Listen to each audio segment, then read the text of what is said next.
Welcome to the Wandering Inn, where we produce tabletop role-playing and actual play shows for your entertainment. If you find yourself enjoying the show, please take a moment to consider supporting the channel via the Patreon.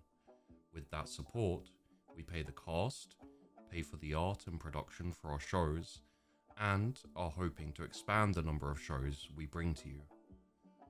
All of your support is appreciated, and always remember to check the description for links related to the channel and the cast.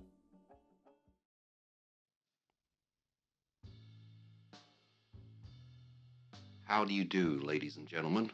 I am your host, Sheepdog, and tonight I'm happy to present to you 4 Minutes, a show led by our marvelous game master, 4, and featuring the fine role-playing antics of Tessachka, Metamancer, Rod Johnston, and myself, Sheepdog.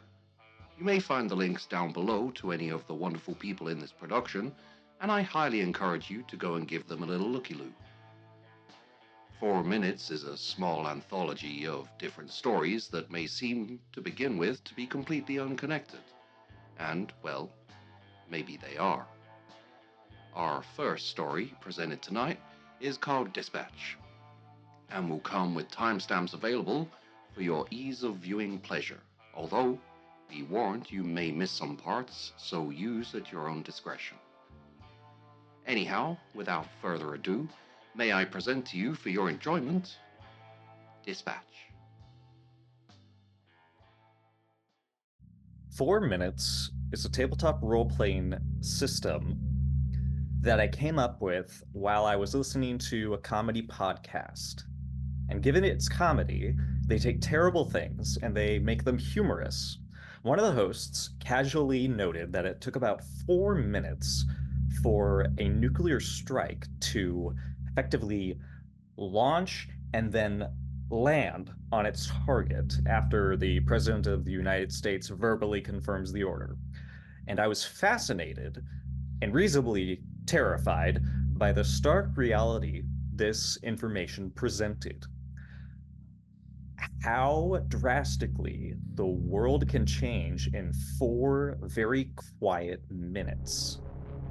And I've always been drawn to stories where we sort of live on the edge of disaster, where horror and strife are ever present, but they never quite reach the point of spiraling off the cliff of what we understand as our everyday existence. And stories, as Brian McDonald, one of my favorite screenwriters and a story consultant who is very good at his job, insists that we tell stories to impart and absorb survival information. And a compelling tale of horror, I believe, can offer a lasting comfort in those frightening realities. I also love 4-sided dice, so I decided I'm going to just take them and throw them on the floor and hope that these people will step on them and thank me for it. Dispatch is a game about dispatch, the 911 operators in the era where it was actually not a national thing yet. It had its emergence somewhat into emergency medical services, but then they didn't exactly know how to send it out into the world. They had this idea where public services, especially emergency public services, could be provided to the public simply by asking where their emergency was and then deciding in that few seconds of getting a description what would be best to send and coordinating that effort until hopefully the emergency is solved. Now, the I Am 911 movement continues to persist, and this is a movement that fights to try to get operators for dispatch classified as essentially worthy of getting like mental health services from the services that they provide. And I fully support that. And this is just my opportunity to build upon a fun little scenario that a horror writer would envision, and my appreciation for what they do, and how insane it is that this vital service just sort of like emerged. We're going to experience that now in Kill Devil Hills, a town in North Carolina. And it is a fascinating place, particularly because it started as a port for pirate rum, supposedly so bad or good that it could kill a devil. This also meant that it was a hotspot for a lot of shipwrecks, and thus a life-saving station was established in the early 1880s, 90s. It continued to operate for about 50 years, closing down about 1930 or so. The town was also the stage for the Wright brothers' famous flights, uh, some of which ended badly. Uh, we don't hear a lot about those, but it was mostly because the dunes were so high they could be 100 feet tall, giving their constructions a viable launching point to grapple with the ground that sought to pull them down. It's very romantic. It's not as romantic if you go to the actual museum. It's it's fascinating uh, fight against gravity that these individuals just. I really want to bring that energy into this scene that we're going to be bringing the four of you in. The life saving station has closed down, but mostly because we have the Coast Guard. The Coast Guard essentially does what was once the duty of men clad in oilskin cloth to drag sailors out of the ocean before it was too late. Now you are going to be dragging people out of their darkest moments before it is too late, because you have just spent 2 weeks preparing for this job, this emerging industry called dispatch. It sounds like the perfect outreach program for people who are in distress. They call a number, you answer, you discover where the emergency is, what form it takes, and you send a response, whatever emergency personnel might be available. The life saving station, however, is perhaps not the best location, and you get the sense that the building has seen better days. It has been renovated to help accommodate for the equipment that you'll be using, but it still very much looks like it was preserved for use in Kill Devil Hills history. You can see that the it has sort of like a bay almost where boats can be pushed out into the surf, and there are a lot of different equipment that eludes you. You imagine it must be something to do with creating anchors for ropes and pulleys and all sorts of other things that might bring in stray sailors and their feeble boats. The inside of this life saving station, your new operation, this place that you're going to be spending the night shift, is currently manned by two people, and one of which greets you with a warm smile, and you recognize him as your trainer. His name is Marshall Reed. And Marshall is about 60 years old, a very weathered man. His face is pockmarked with what must have been a hellish string of acne that never seemed to stop, and a tired yet ambitious gleam in his eye and dotting his very wide smile. And he greets all of you. But before we hear what he has to say, I'd like to hear who exactly he is greeting. So, 4 Minutes is a tabletop role playing system that uses a series of questions called origin points. And we're going to use these to build your characters up from essentially what they did before they decided to enter into this profession. So, on each of your character sheets, there's going to be 4 fear responses. And fear responses are going to be the skill system that we're going to be rolling dice with.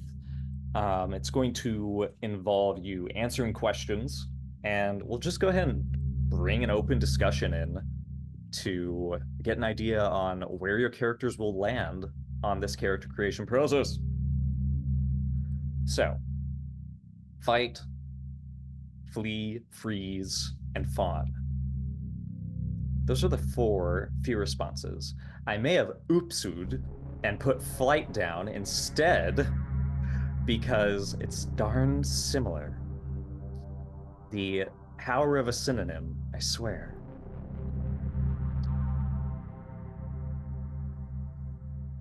Right now, we're going to figure out your character's origin point. And that means we're going to pick a specific job at this call center that you're kind of going to be operating. You can each choose either the same one if it suits your character idea or a different one.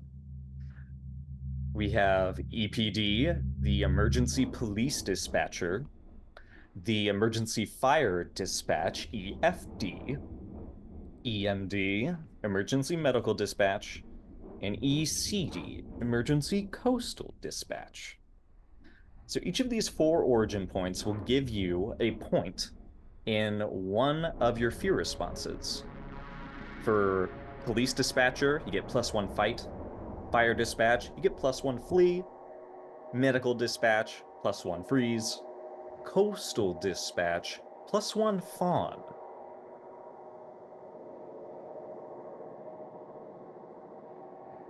And this is essentially choosing what your character was trained to do, what sort of emergencies they were guided to respond to. So if you eventually came to a point where you had to use your fight fear response to command your caller to perform an action, that would be a good place if you want to focus on a character that uses their fight fear response, who is when the adrenaline hits, they fight tooth and claw, to use a turnip phrase from a phone. So, Sheepy, your character Robert Scott, what do you think? What would you like him to delve into on Well, this very rushed 2-week training course that they have provided you? so Robert was denied military service due to a head injury. He was deemed 4F. My thought is that he would be emergency medical dispatch. Purely because, partially because, like, the head injury means that his one of the reasons he was designated 4F is because he freezes in, and the other was because he it was one of those vibes of, like, I just want to help, and when you're unable to help in the way you desire, you go looking for another way to help, and emergency medical vibed the most for me. So I can dig it. And this is 1972, so I don't unfortunately, my American history is not as good as it should be. So I'm wondering if you like just barely missed the draft before it. Yeah. Oh I boy. think it was around about that time. So Mhm. So I think that makes a great opportunity for you. Go ahead and put 1 point into your fawn fear response. okay. What about Flora Freeze. Bennett? Am I Yeah. Flora Bennett? Mhm. Yeah. Yeah. I'm actually going to go with something different. I was originally thinking medical, but now I'm wondering if, under the pressure of training, her response is a little bit more action driven. So I think I will go with the emergency police dispatcher. Impressive. Yes. Or firm. Yeah, well, we were originally thinking timid, and now I'm thinking, this might be much more fun if Fleur was a little bit more. I just kind of read over what the general description of fight was, and it was kind of do whatever is required to survive. Hmm. And I feel that that would be something very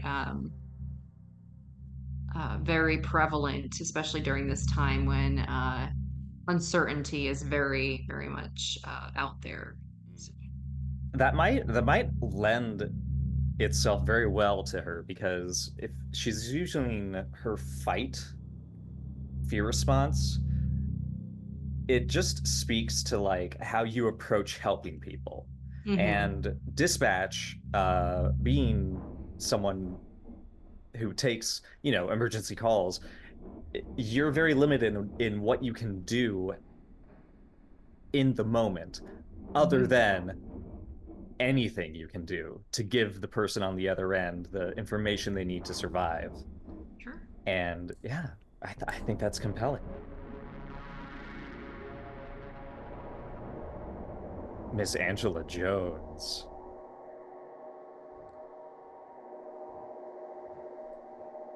So I need your guys' input because my thinking for Angela was that she's kind of a like late 20s, should have been married by now, Southern Hmm. girl, Southern belle kind of girl. Um, she was working as a secretary in her daddy's doctor's office, and he wanted to marry her off to his, doctor that he was mentoring. And he was young, and he was so handsome, and he ran off with this stupid slut Betty. And anyway, I just, I just really want to help people. So I left that stupid office and I decided to stop listening to my daddy because he's just obviously wrong, and I still really want to help people. So here I am. I mean, that vibe's a flea to me. I don't know about anyone else. Oh. I was thinking medical because she was in a doctor's office and that's what she thinks she'd be good at, but maybe she was steered towards emergency coastal dispatch because I feel like fawn would be how she would actually act. Yeah. Especially since that's where you came from, because when you're being trained for this, they are going to like put you where they believe you're going to be um not just most useful, but most responsive. Yeah. So if you were to go into coastal dispatch, that is, I don't know if you've seen, but Kill Devil Hills is kind of separated from everywhere else Yeah. off the coastline. It is just a slab of land, and it is so isolated. But I love the idea that you just walk into this role, and your character's fawn response just takes every emergency and turns it into not downplay the emergency, but it's Like something to be trying to get to know solved. the person and Yeah. just have What's someone it to get? talk to. Give me your insurance information. Yeah. It could have even be like she turned up wanting to help, and they were like, "You're gonna be on coastal." She's like, "Okay." That kind of is how 1970s dispatch work happened. People would show up, and it would be in the basement of a lighthouse, and they would just do dispatch for 6 hours. Yes, 6 hours. That's pretty good. Yeah. So, Fawn, is that again? This Fawn, is your yeah. character. Yeah. Yeah, I think that fits with just like the way I'm thinking of her being in general, her personality. So, I'm going to apologize to her as soon as I can. Sorry for what Betty did to you. That's slut. Where do I actually input this? So when you go into your character sheet, Uh-huh. go ahead and go to the fawn portion, and you can edit it from that little top right corner. And just put a 1 next to fawn, just to keep track of what answers we're giving. Thank you. Rad. Rad. Okay. Jimmy is going to be my idea was that he was a Marine who ended up going over and going to Vietnam, but he was a like a communication kind of guy. Like he handled like setting up like comm stuff, and so when he comes back, he does 4 years, whatever. Like so, like you know, 66, 60, whatever, 7, whatever, and comes back, and he just kind of figures that he was doing all this stuff, and that this would be an easy gig. So I was gonna go with everyone else. I mean, I was kind of looking at fire anyways, and I think that Jimmy was like, he's used to hearing like, patching insane shit through and all that stuff. So it's like, okay, we're gonna do something. And I think Jimmy might be a little like arrogant about it. Like he's like, oh, this is easy after dealing with actual like hell that is. So he thinks that like it'll be people calling about their like cat being stuck in trees and stuff like that, and like not the terror that is everything else. So that is ironically like one of the like I've read and listened to some accounts of 911, and the cat in a tree is just like the biggest in joke, because they just imagine sending the fire department out there, and there's like serene music, and then the dispatcher says, "Get out the chainsaw," and they just start cutting the tree down. So where does that point go into? Is that flight? I think that's flight. Okay.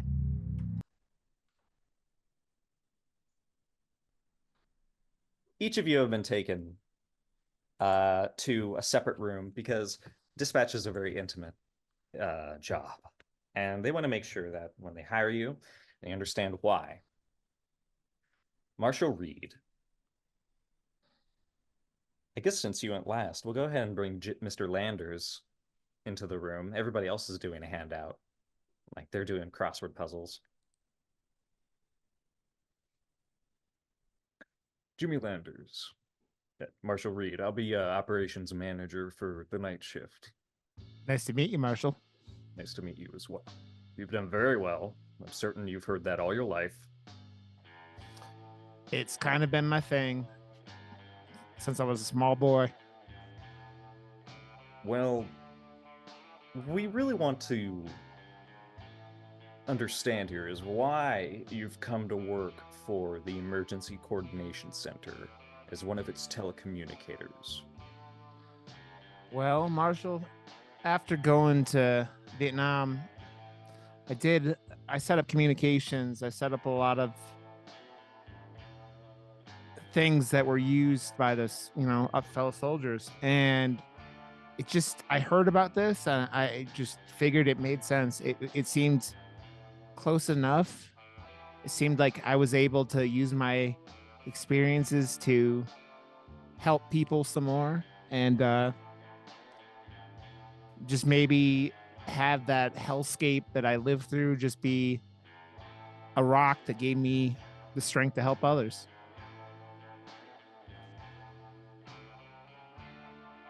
Mechanically, where do you think that fits in your fear responses? Because The next question for the origin point is one I just gave you. And it does feel as though your character is doing this to help people in their community, but at the same time, you could also stack this onto Flea and be like, I need a job that pays a standard rate. Yeah, I think that Flea is doable because it's the he's sitting there going, he wants to get as far away from what he just did, and I think Jimmy kind of thinks that it might be, the job might be way less, it's like a easy gig kind of thing, you know what I mean? So I can dig it. If you'd like, go ahead and put a point in Flea. So that is that like, oh, it's fight, flight, freeze, and fawn. Which one did we That rename is one of my those? bad. I have Okay. I have turned flip once again. The battle of synonyms has begun. Okay, so then that means I have 2 in flight then, right? Because this other one. Okay. You're Cool. metagaming. It's totally fine. Yeah. We'll go ahead and make that adjustment really quick so that everybody. Yeah. So that. Oh yeah. What's anything else? I'll edit it.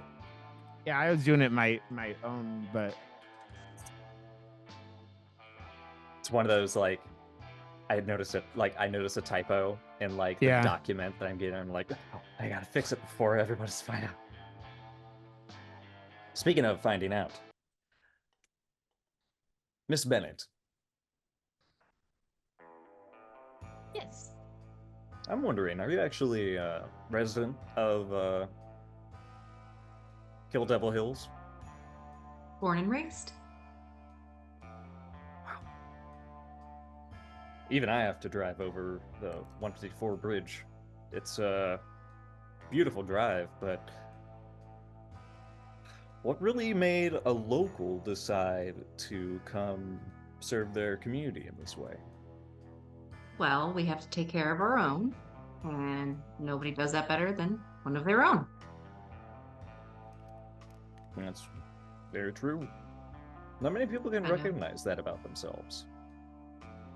Well, I think since I was very young, my mama and daddy, they always told me that I try to take care of all the neighborhood kids. And so I decided that, I could lend that in my adulthood. And so I've continued to pursue community service, dedicated myself. I need to bring you to the PTA one day. Oh, I'm sure I do quite a good there. This is great.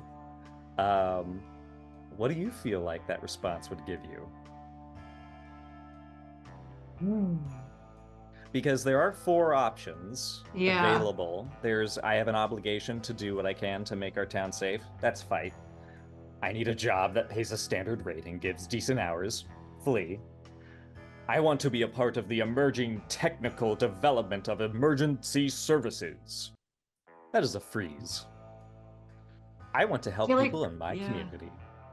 That's a fawn. So, where do you feel? One or 4. I'm torn between the 2. I don't know if it really feels like an obligation, though. I think she really just genuinely wants to be the person that helps the community. So I'd probably go on the last one for fawn on this particular. I like this about Floor Bennett though. You started out with fight. You're given what could be the hardest job, being police dispatch, and it's motivated by one of the most pure reasons I can imagine. Yeah, that works. We'll go with that. Perfect. Robert! Marshall Reed, good to see you again. Welcome to the last day. First shift. Yes, it's nice to see you too, Mr. Reed. Oh, gracious. You don't need to... You sound a little nervous. No, I'm just, first day. Just waiting to see how things turn out. Oh, they'll turn out all right. We've already been operating at some capacity Mm. for, since it opened, and everything's working just fine. Just got to make sure you're working just fine before you get settled in. Oh, Is there anything you need to chat about? Or I remember we talked about this during training. What really brought you here? yeah. Well, I came down here to help look after my parents. And I figured, seeing as I wasn't able to help out overseas, I could maybe help people around here.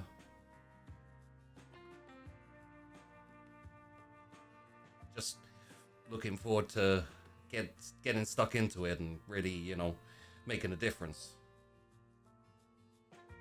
Suck into it. That's one way to put it.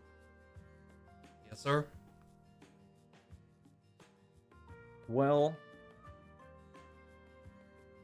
we can't get a Mozart every time. You'll do just fine here. You got the right attitude. Thank you, sir. Right. What do you where are you heading with this? Where are you gonna go with I mean, your response? honestly, it's the same as Fleur. It feels like a 1 or a 4. I'm just purely because the feeling of having let down and missed out on service makes it feel more like a 1, like a obligation. I think there's genuine intent to want to help people, but there's more of a drive there to be like, I didn't help, I should help, I feel like I need to help. Oof. That's rough. Yeah. Feeling like you need to help, that sounds like a fight. Yeah. Eventually you gotta. Indeed.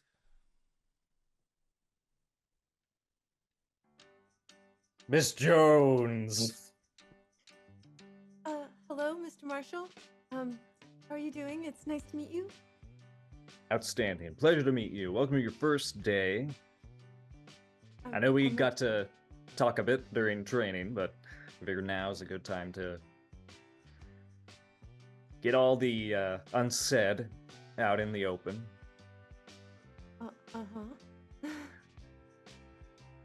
Listen, I know your father. I know he's very successful. And I won't lie to you when he said he wasn't happy when I decided to hire you on staff. Thank you so much for taking a chance on me. I know that he's an important man in our community, but I can't work at his office anymore, and I really want to still do something good. I want to do something important. I feel like this is the thing that I'm meant to do, to help people and to learn a new industry and be a part of something on my own without my daddy. And we're here to support you in that.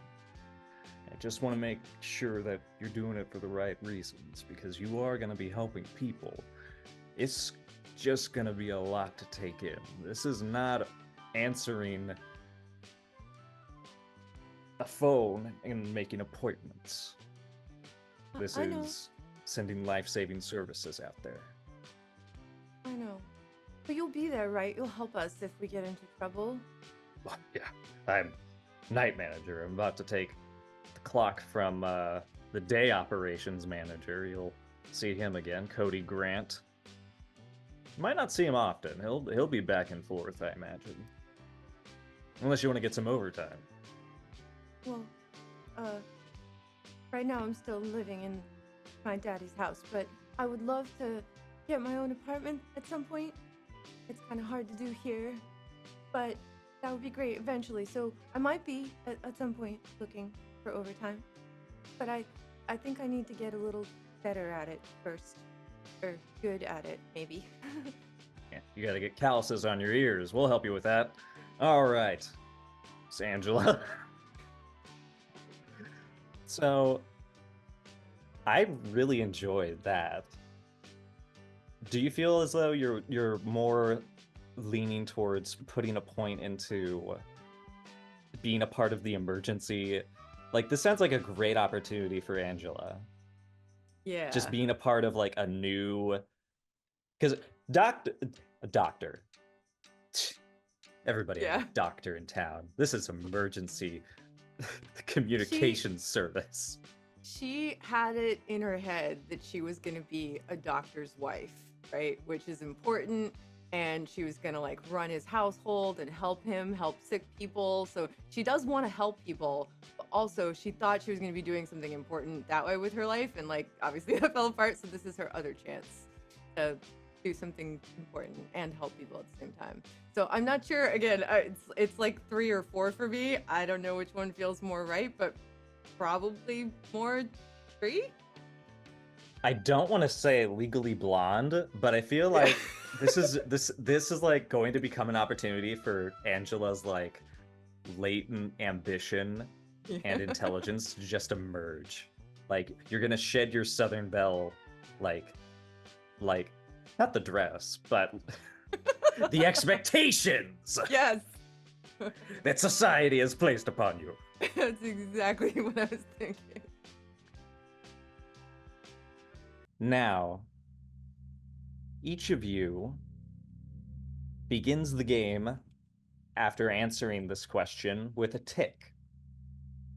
And ticks are going to be essential to making sure that you succeed at your rolls. When you roll a fear response, you just roll the number that's next to it. That's the number of dice that is, next to freeze. So you got 2 in like freeze, you roll 2d4. You want to get a 4 in order to succeed at whatever shenanigans are going on. A tick is a special skill or ability or archetype that your character can draw upon to bump the dice by 1 or 2 or however many points you think you want to add. These don't renew easily. Once you spend them, they are gone until you give me something. But we'll get to that later. Right now, each of you can choose one of 4 that sort of are going to be like these 4 choices are like your style of dispatching. So the first one is urgency. It is an action to compel the caller with a stern push towards action. And that really just tells each of you that you can be, in medical dispatch, but you can still have the urgency that sort of bespokes someone who might use the fight fear response. So these ticks are not limited to a fear response. These are ways that you can point to your character and say, this is what my character, this is how they tick. And the second one that you can get is pure lie. You can insist that help is coming, say anything to help the caller persist in survival as long as they hope that's possible. You can also be a voice of reason, which can soothe the caller with ration and understanding. It might protect you as well, because you do have to detach a bit from the situation and the emotions that may be roiling inside of you. Or you can go the opposite direction and decide to have the self-insert tick and become embroiled in the caller's struggle as though you were right there. So each of you picks one of these 4. You can have the same one if you want, or you can mix and match.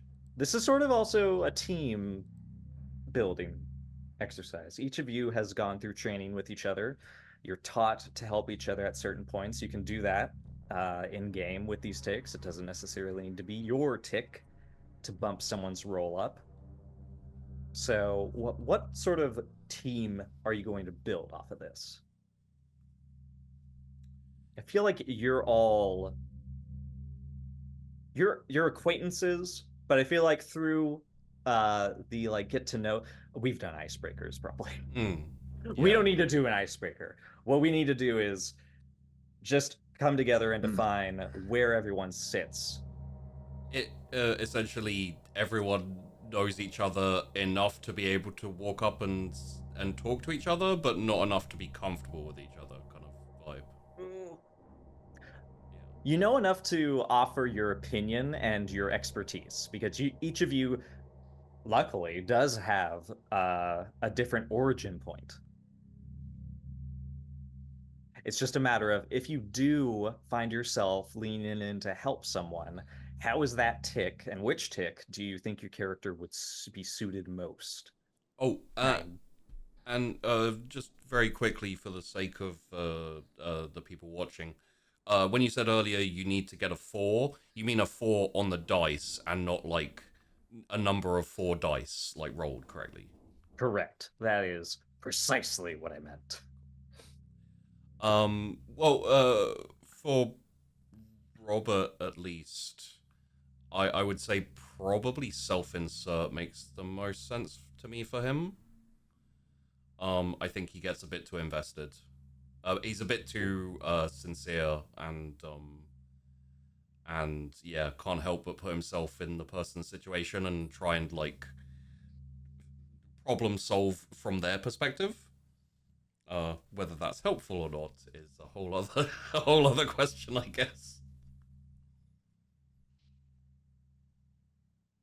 And I am posting the options in our Zoom chat just so that we have it available. So it's easier to see because it is in the document, but I also like to keep it to the side for folks. Yeah.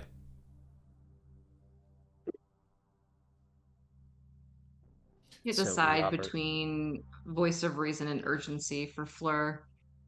I feel like depending on the situation, um, she likes to consider herself as relatively calm, very rational in that regard. But I think I'm leaning more towards urgency Kind because of it's very the much like a stop being silly and get it yeah, done. like you can do this. You Yeah. need to help yourself, or you need to help somebody that maybe somebody's injured and whatever somebody's coming, right? But they need to do something in the interim. So From what we've seen so far, I could totally see her being like a you can panic later, get it done, yeah, get her done now.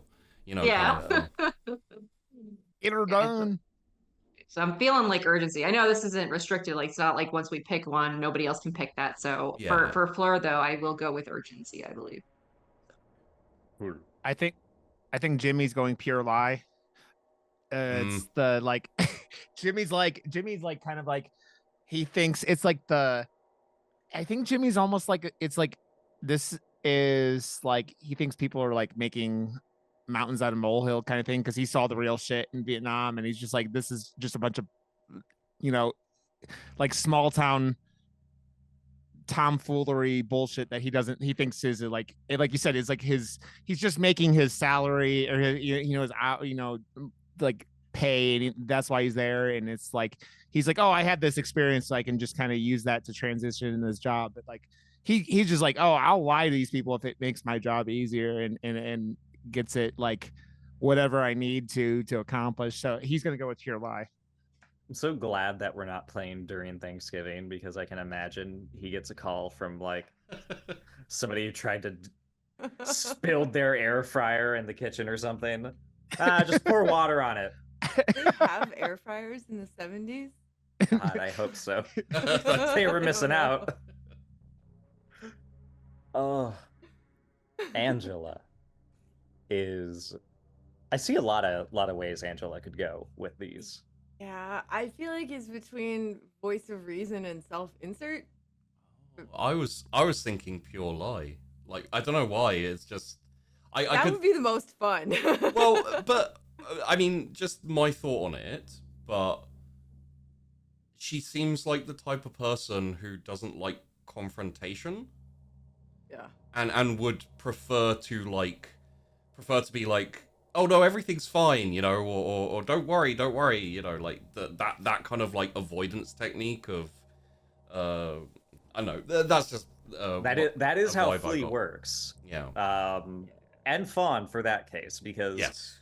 While Flea is a fear response that sort of puts distance away from a problem, Fawn integrates the problem into themselves. So it's really a matter of, unfortunately, we're in a really dramatic point in Angela Jones's life where the man you thought you were going to be building a life with has just absconced, and we're not sure if you're going to rely on what are you going to rely on in these moments? How does and what sort of pace is your tick set at? So I think it depends on where I want her story to go. And where she wants her story to go is voice of reason. She wants to be good at this. She wants to show Daddy that she can do big girl things too. um Whether or not she'll actually react that way is kind of in doubt. But that's what she wants. So I'm not sure. I feel I love that because it also just leans into the archetype of this is someone who never really was given the chance to try Yeah. or to really like consider deviating, because Yeah. you have this absurd opportunity and this like it's really independent of her to do this. And I do kind of like that she leans into it and becomes a voice of reason. Would would it be viable to have one of each? Because we get two right in the thing. I was just thinking, like, It actually you only get one. You oh, get to okay, we get choose, one. and you get 2 tick points in it. Oh yeah, that's what I mean. Whoa. Seeing as we have 2 tick points, I was wondering if you could split it between, like, for a character who's trying to change, having the Yeah. option of one of each and trying to decide which one to choose in an emergency could be an interesting like character thing. Yeah. I love that. I want to write that in. This Oh, is a yeah. great thing about playtesting. That's great. Okay. If you'd like to, go right ahead. Okay. Then It just I will. you you have less tick points to use in certain situations though. So that's a good drawback and a good you're it's oh, thank you. Yeah, I So like we're that too. so we are transitioning then, like so the tick into the does that like equate to more points in those given categories or No, what? it Okay. Each tick will have only as many points as you get Okay. into it. yeah. Okay, In the one shot rules, um, there isn't a maximum exactly, but there is like a starting limit to Yeah. what you get. So sorry, one sec. Yes. So Angela would have 2 like options, but 1 tick in each, as opposed to 2 ticks in one, and Right. that'll be kind of like That's voice of reason and self-insert. yes. That's awesome. Wait, Oh, voice of reason and Are you- pure are you? lie. voice Oh, of pure reason lie. and pure lie. Yeah. Yeah. Which means Yeah, 'cause that I think as you go, you may have to make a choice as to which one she kind of like, which path she goes down, etc. Which yeah, exactly. Like she probably will. I guess it'll depend on how the dice yeah. decide. So we'll see what happens. Yeah. Because these are post rolls. Like ticks are only applied after you roll. So Oh, okay. the next origin point question is how do you handle high stress situations? And this is another opportunity to buff up one of your fear responses. If you take charge of the situation and find a solution, you get +1 fight. If you find the right people with the right skills to assist in the emergency, you get +1 to flee. Analyze the situation from a distance, arriving at a logical standpoint, +1 freeze. Or you strive to keep a calm demeanor and help soothe others, +1 fawn.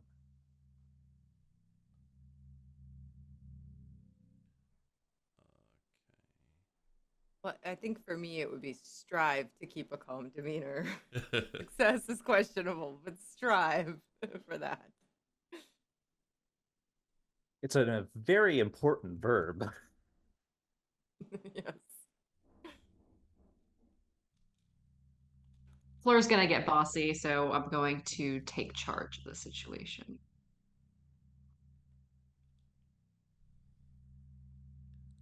I think Jimmy's like with his military experience, and then like I'm imagining he played football or something like that in high school. So I'm gonna say take charge also. Nice. I think Robert would probably go with the soothe, calm demeanor, and soothe the fawn. That makes sense to me here. Oh, we got a nice split. People striving to keep things orderly, soothing.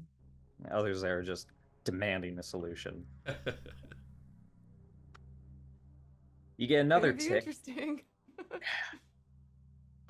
You get another tick, or ticks if you choose. I saw this once. You can emulate the reckless actions of a cultural touchstone. Punt it down the road, where you create an you basically delay the trouble that you're experiencing until some better solution comes along. A correction. You interrupt a scene with a crucial fact that will avoid disaster.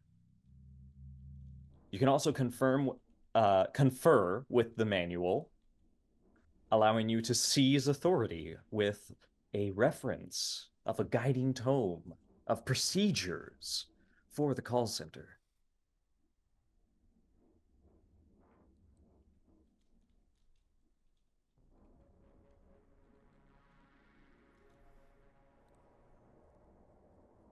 I'm gonna go with correction. I was debating between saw this once, but I don't think she's seen enough actions happen, but she definitely knows the scenes. Like she's familiar, she's born and raised in that place. She knows like, okay, hold on, I know there's something like down the road that can help you if you just do this one thing. So I think I'll do the correction one.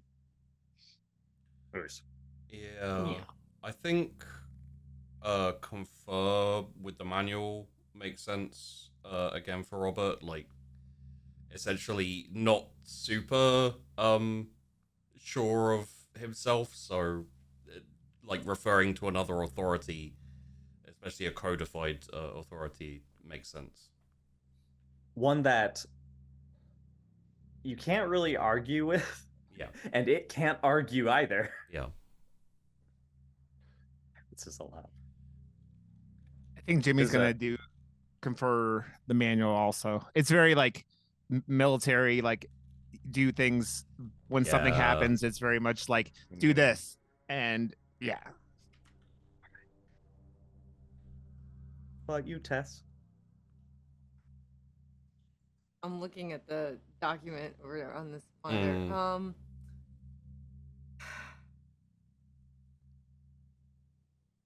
It's either I saw this once or confer with the manual. I think. I had a sudden thought of like this one time in band camp. Just like I saw this once. Well, so she was a secretary in her daddy's doctor's office, and her grandpa was a sailor. And since she's on the coastal dispatch, I can make up a whole lot of stuff with those two things. So I think I'm gonna go with I saw this once. That's excellent. Yeah. All right. And then we come to the last of the origin point questions. Have you ever experienced a crisis or natural disaster? Yes, I survived thanks to my training and experience. That's +1 fight. Yes, but I only came out alive because of others who helped me. You get +1 flee for that. No, because I have always been prepared for the worst.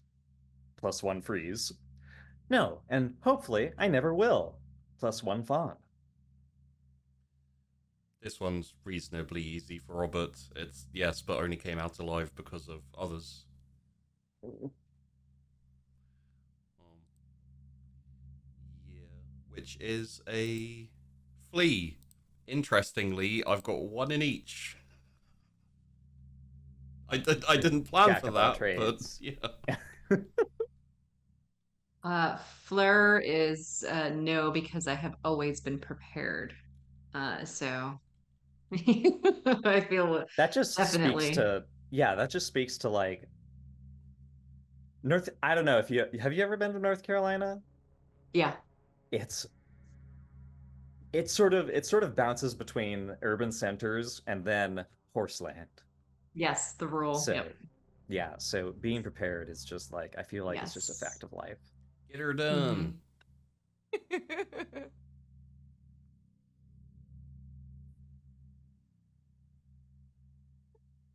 Is it my Mm, turn? I think so. Um, What speaks to you? um, Did you like did you go out on a boat with your grandpa and he like ran it into the sandbar or something? That was a disaster. well, so I think it's 2 or 4. It's definitely not 1 or 3. Oh, I was thinking one. Just Thanks because, to my training and experience. well, What training and experience do I have? mostly based off the fact that she went through. Like, I'm sure it's maybe not considered crisis or natural disaster, but the breakup, Yeah. she like Betty took is a action walking and natural disaster. Yeah. Well, but so that's why I was kind of thinking yeah, too, because she didn't survive thanks to her training and experience because she had no training that's or true. experience That's going into true. that, and she's still going through it. And I think she's surviving because she got this job, and now like Mm, Marshall is helping her, and you guys are, this opportunity is what's helping her.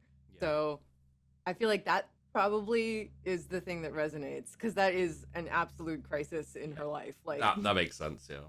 yeah. Sometimes accepting help is harder that for some people than actually like building the oh yeah. solution yourself. So Oh I yeah. think, Yeah. and again, dispatch, admitting that you need help is sometimes the hardest thing that you can do. I feel like Jimmy's is probably going to be the easiest one. I was thinking the first one, Yeah. the fight one. Yeah. I can't think of a different one that would Yeah. make more Yeah. sense. That's what I was thinking. What was it The called? uh what was it called? Yes, I survived thanks to my training and Okay. experience. Yeah, that's the one. Yep. I just would be worried if you decided to pick the fourth one. What would be a What happened? natural disaster for Jimmy? Yeah, what happened Yeah. over there where he didn't consider himself to be in a crisis or natural disaster? Yeah. I don't. Yeah. It's. Just turns Those are the out two I look. he was just there on the radio the entire time, being like smoking weed and being like, "Yeah, it does. Help's coming, man. It's coming." Just doing Yeah, all the so shit where he's lying and yeah. Yeah. awesome. You also get another tick with this question. Certified calluses, you are skilled at laborious work and teeth grinding physical effort. Take note of the fire exit. You despise being cornered. You are excellent at building a mental this one sucks. I hate this one. I cannot pronounce it. Edit this out. Edited. Take note of the fire exit. You despise being cornered. You are excellent at building a mental map of the problem before you, including escape routes. Roll with the punches as situations devolve into chaos. You keep a cool head as you steer towards a solution. And my favorite, technically a technician. Faulty systems require clever engineering solutions.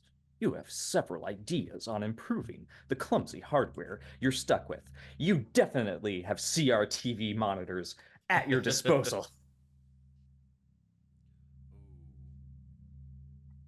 The board that you are operating is 19 inches. So big. So Yeah. for Fleur, I'm gonna take no, but I'm also gonna take technically a technician, and here's my reasoning. So the take note of the fire exit. She's such a prepper anyway. It just falls naturally for her. Also, she's very opinionated, so she thinks that there's better ways to do things, and I feel that that falls very much into the technically a technician. Like, let me tell you how this can be better. And we're in that that realm of state-funded operations, that either goes very well or very bad. Yes. So having someone like that is very helpful. I could see Fleur like a week into the job being like, here's a list of all the things you can do to improve around the office. I could even see her yeah. going like correcting us and telling us how we're not doing things the right way. Like That's it'd be very easier to possible. deal with them. Yeah. I put suggestions up here at the top, Yes. but I think we all know that these they're just the right decisions. That's exactly how she presented it. Here's some suggestions. Yeah. Oh, I think Jimmy's gonna be the rolls with the punches. Mm, I think Nice. is how that's going. Again, it's all the shit he's seen is just like he's even going back to like going through all the stuff and like playing football and then doing like the Vietnam and all that shit. So he just kind of he's seen some shit. He's not always happy with it, but he's kind of just gotten used to it. And just when you're like a grunt, you're not like making decisions. You're just being like told what to do and just doing your job and going with it. So yeah, rolls with the punches with him. sitting there watching shit fall apart and being like, well, I'm doing what if I do anything I'm not supposed to, I get in trouble. So I'm just going with rolling with the punches. I think Angela would also be roll with the punches because she's going through this crazy thing, but she quit her secretary job and she got herself another job where she has an opportunity to do some good. yeah. For Robert, I am a little bit torn between certified calluses and rolls with punches. I think they both make sense because he's fairly agreeable. I think roll with the punches is a bit more adaptable than he is, though. So I think like I could see him being very agreeable and taking on grunt work just because someone's got to do it, kind of thing. So I'll go with the calluses. It's inevitable. Yeah, I was gonna say. I mean, you had that like the getting your brain injury and just like being shot down to wanting to do that. That's a big callus, right? So it's like, yeah.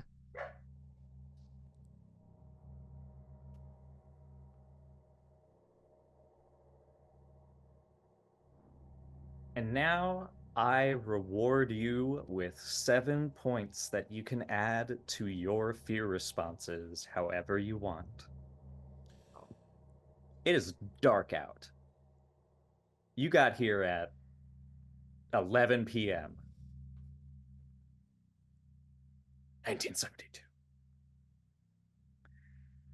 You are taking over for the midnight shift, and you have a short time before that starts. You've been greeted by Marshall Reed, the night shift operations manager, and you're already familiar with the station. I say station, but again, it's more of a museum at this point. It's been shut down for over 40, 50 years almost. And there's still little signs that in an emergency, you probably could like field like a rowboat maybe, but not a whole lot until you get to the actual call center portion, where each of you have a little station off to one side, and your desk surrounded by, as mentioned, CRTV monitors, one of which shows the regional map that shows clearly how isolated you are, but also this, the map of the town of Kill Devil Hills in Dare County, North Carolina, the traffic map, the bread and butter of your shift. Now, here in the call center, I'd say this room is about as big as an apartment. It is just eaten up by these stations. And in order to navigate to like the other facilities, which consists of a bathroom and a break room that has been like superseded by stuff that you imagine old-timey sailors would be hanging out in. Um, there's very little to make this place stand out. You feel as though if you enter the call center room, it's almost like you're stepping into almost like a vault, and you're being like shut away behind a very much more recent addition to the building where cables have been laid out. The walls have been painted a new sickly color that could be green, could be cream, depends on the fluorescent bulbs that do not hum very healthily. You're experienced, at least with the basics of the operations. The 19-inch board that you will be using to field, accept, and request services between calls is a smorgasbord of dials and levers. Each of you has a different one, particularly suited to your dispatch. So, as each of you begin to settle in, you hear voices outside, along with this.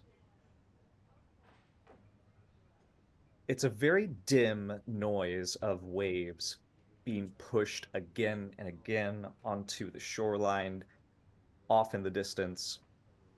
But it always seems to accentuate what is being said. And you hear Marshall Reed talking, at first quietly, to Cody Grant, the day shift organizer. And almost immediately, you hear Cody say, "We're going to speak English. We're not going to use those codes anymore. Understand?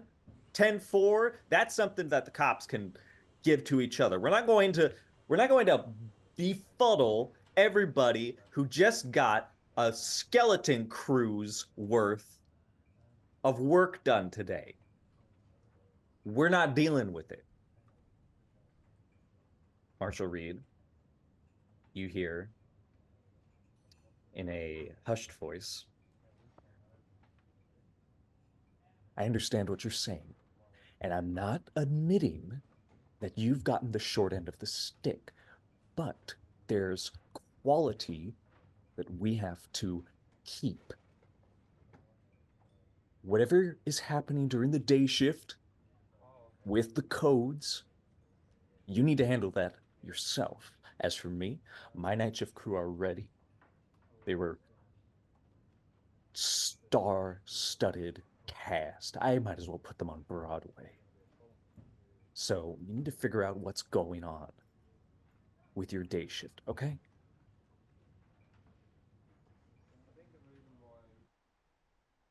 Some more tight, hissing whispers. And soon after, you hear a truck buck to life like a gunshot and peel out of the parking lot. Soon after he's clearly taken a moment, Marshall Reed comes in with a cigarette already lit. "Okay, operations ready to go. How's everybody?" Good. Ready. All Go right. here. Tired. Yeah. Yeah, me too. Need one? Before you start? Sure. Sure. He let you bum one. Yeah. There's a different time. The Marshall gives a once over to all of the monitors, to the lazy fan above you all that is turning at a uneven angle, threatening to bounce off the ceiling a couple times. And Marshall says, all right, we had a few problems this morning with a few calls, a lot of delays. So if you feel like the codes aren't really working for you, we don't need to rely on them too heavily, okay? Uh, if if if you feel as though you just try to be human. I think people are uncomfortable with how we might sound over the radio. If you're talking to like, dispatch for fire or police, we want to make sure we get them there, but as long as you tell them where they're going and what's happening, you should be fine, all right?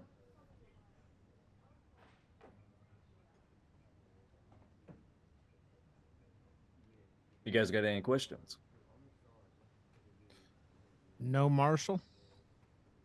No, sir. No, sir. And like a light, first call comes in for police dispatch. That would be me.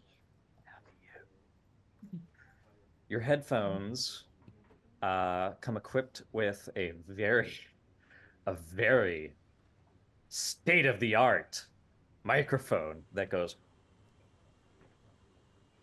right over your mouth. And you do have to adjust it just to point it, just so you're not eating it between your words. And you were trained upon answering a call to immediately get the person's location of the emergency.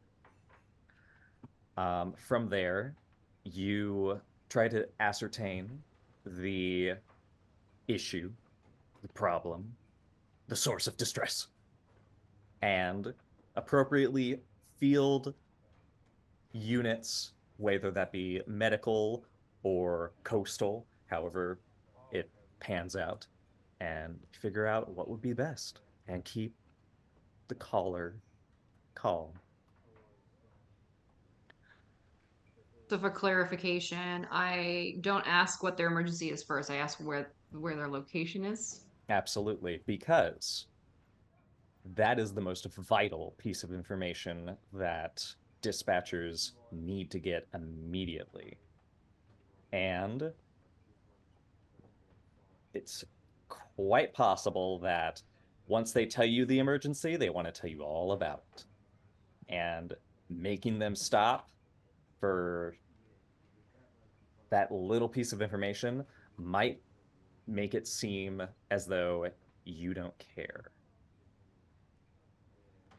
Okay. So, your light turns on, the tone to all of you again begins to play, alerting everyone. And Floor Bennett, the only thing you need to do is flip a switch. And I do. All right. How do you respond? How do you greet? 911 police dispatch. What's your emergency and where are you located? Hello. I'm okay, I'm at the Rights Museum. Someone's broken in. Just to confirm, you are at the Rights Museum, is that correct? Yeah, the one that flies. Very good. And you say that somebody has broken in. Yes, there are lights on, and somebody broke the door. And I'm just in. I was driving by in my car. I drive a Honda Very good, 1970. sir. Very good. I appreciate that. That is quite diligent of you. Are you in a safe location away from the robbery or break-in? Yes, I am across the street, by the Blicky's bar.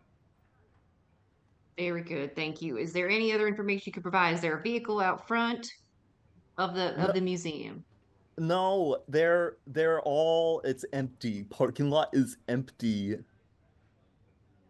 Understood. Thank you very much. You go ahead and stay in your vehicle there, sir, okay? Okay, I'm sending on over the police. I am a witness. I will testify as needed. That's an excellent, excellent community service for you. Thank you so much. You're the community service we need. You guys are great. This is I I'm using a public telephone right now, and I wouldn't be able to do this. This is the best idea that this country has had since um okay, they're coming out now. Okay, great. Thank you so much, sir. Would you just please go ahead and stand by? Can I get your name so I can let the police know? Yes, my name is Gurney Abel. Bernie Abel. Thank you so much, Mr. Abel. Okay, okay, it's three people. By the way, you can begin to request and type in Yeah, the information of where it is and what's happening. There are codes for that can go to the officers. perfect. And what would I need to do? I need to make any rolls at this point in time, or are we just having the conversation? Not as of yet. Okay, great. Now, another light goes off. And unfortunately, it's also for police. Okay. So at this point, one of you can actually take it and then transfer it once floor's done. I'll answer. Jimmy will answer. Okay.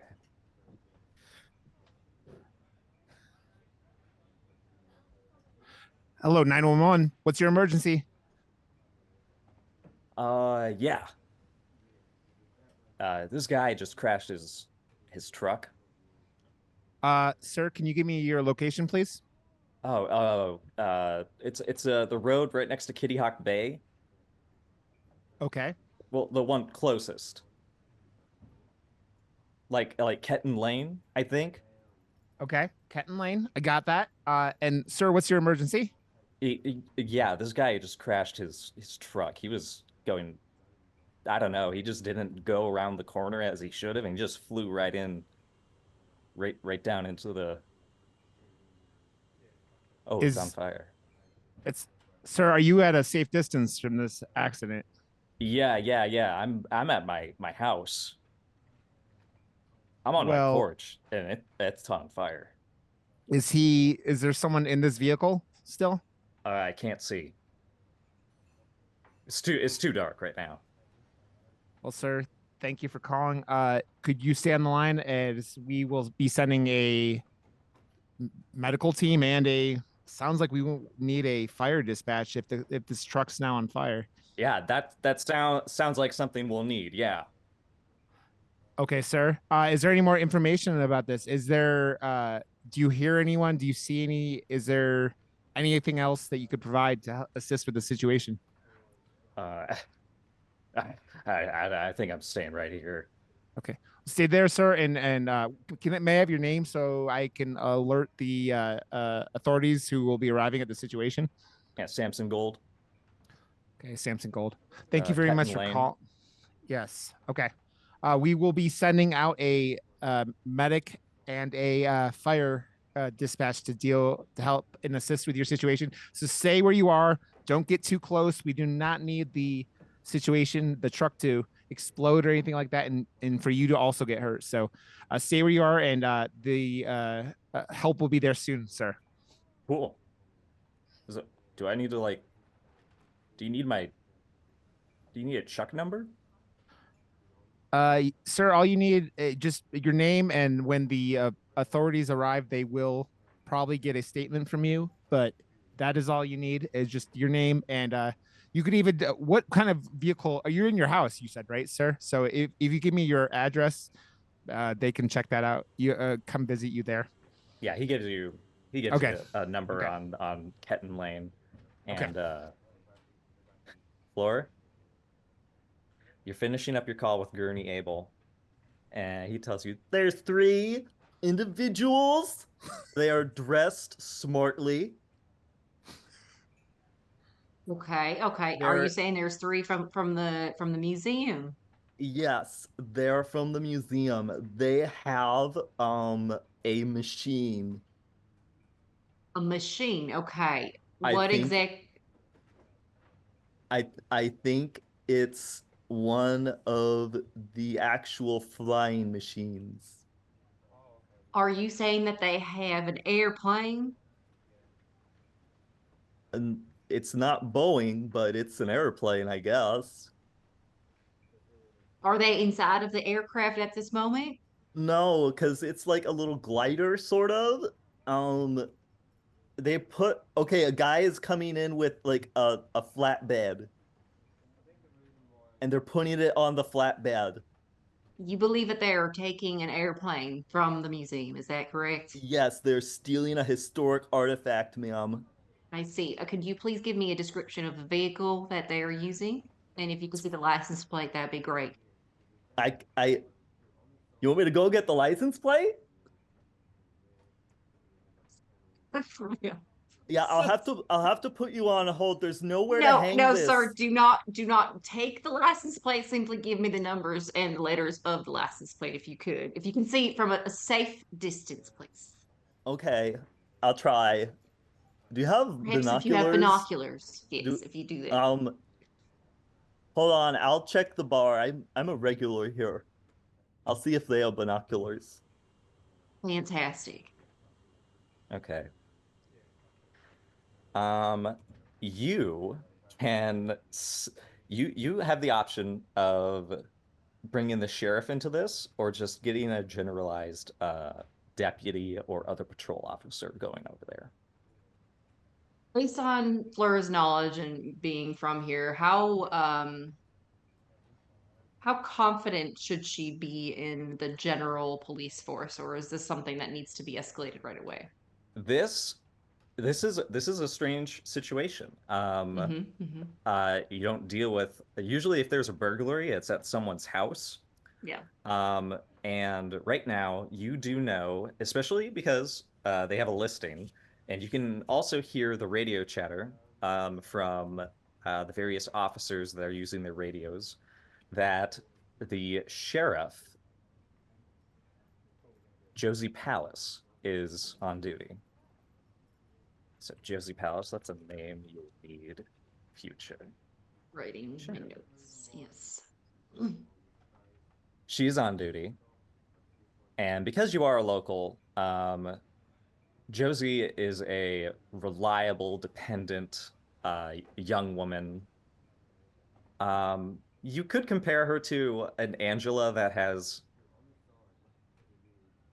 grown up. I would imagine someone who came from a very privileged position and has sort of oh, the poor cat, and has really decided to take responsibility into their own hands. Yeah. Okay. She would probably then just go directly to the sheriff's station then in that case with this and escalate since there are three people that might be more cause for concern. It's not a single burglary and probably a police chase potentially to happen given that they have a getaway vehicle. So yeah, let's go for sheriff. Yeah, okay. Okay. Sheriff's en route. She doesn't talk much. That's all she says. Okay. And after she gets a read of the situation, she comes over the radio and makes sure to give the information to everyone that is on duty for that evening. Jimmy, the firefighters, fire chief calls you. Hello, Chief. Hey, this is Langley. So, How's it? yeah, I just got word from my staff on scene.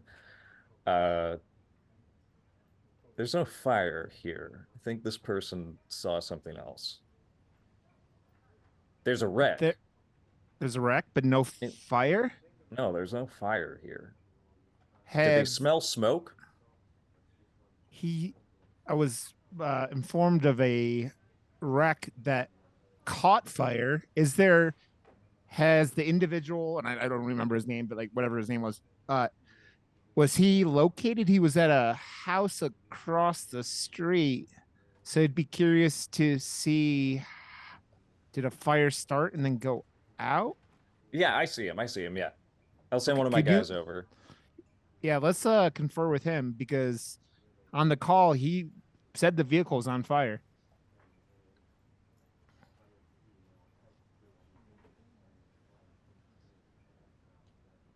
Do you know Maybe he hit. Do you know whose truck this is? No, he I think didn't this is Cody's truck. Didn't he just from. leave? Yes, he was. He rolled out of here. Seemed kind of upset, but All right, well, can you he. let medical know that whoever's driving this isn't here, but it looks like his truck and there's no fire. So he I might not will. need well, we'll let the ambulance get here. That's protocol. Yeah. So There should be an ambulance on its way. Also, you guys must have hit there first, but there was. I assumed that with a wreck like that, there would needed medical would be needed. So let me reach out and let me go talk to Marshall actually, and let me see can you describe the truck real quick for me? yeah, he gives you a description of the truck. Fits Cody's truck perfectly to a T. Silver, pristine, big wheels. Okay. I'm gonna Not so pristine right now, not though. so pristine anymore. I'm gonna Yeah. reach. I'm gonna like Marshall. You got a second? Yeah. What's up? The truck that flipped and caught on fire, which appears it wasn't on fire anymore, appears to be Cody's truck, and Cody is MIA.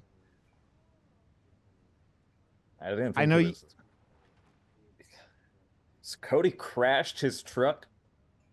that's what it appears like, and it seems like he fled the scene because there's nobody there. Yeah, he starts chewing his lip like crazy. You imagine it's gonna start bleeding in a second. All right. I didn't think it was that mad. Listen, I'm gonna go call some state services, see if I can get the mayor on the phone, and let him know what's happening. Okay. Okay. Thank you, sir. Yes, Robert. All right. You get a light up on your comm. And do all the necessary bits and pieces to answer it. Nervously angle the mic. 911 dispatch. How can we assist you today?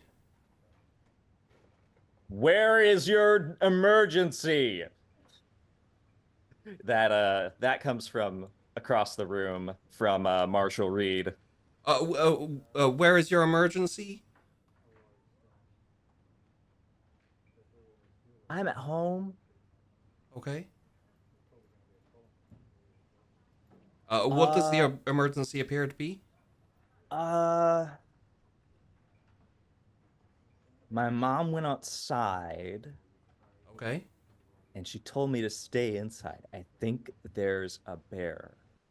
A bear. Oh. I don't know. But I'm calling because she's not back yet. Oh, okay. And how long has she been gone? 1 minute. It has been 2 minutes. Oh, okay. What is your name? Hi, I'm Jesse. Okay, Jesse. I'm Robert. What I'm gonna do is I'm gonna go get in touch with the police, the sheriff, and they're gonna come out there, and they're going to find your mom. Okay? Great. I'll keep watching. Okay. Should I turn the porch light on? No, I think for now, just stay put. The authorities will be there momentarily, and we'll get this all figured out lickety split. I have a gun in my house. Should I get the gun? No, I don't really think that's needed right now. I think best thing to do is just stay on the line here with me now, and I'll see about getting someone out there to you. Okay, thanks. Angela, you know there are no bears on this piece of land. Um, um, Robert, Yeah. I just kind of like lean over to him. I Robert, like put my hand over the thing. Yeah. there are no bears here at all. Well, Alligators, but no bears. right. Well, it doesn't really matter if there is one or isn't. You know, we still need to get someone out there to go look find the mother. But how long has she been gone? Just a couple of minutes. Maybe just call back in like 10 minutes and check on him? Well, sorry. Was it a did it sound? Did they sound male or female? Like in terms of. Fortunately, it's hard to tell. This kid's like probably 8 years old. Right. They're at that perfect point, and Jesse could be his name, boy's name. That's what I was. So. Angela, your thing has lit up. Oh, hello, this is Coastal Dispatch. Where are you calling from, please?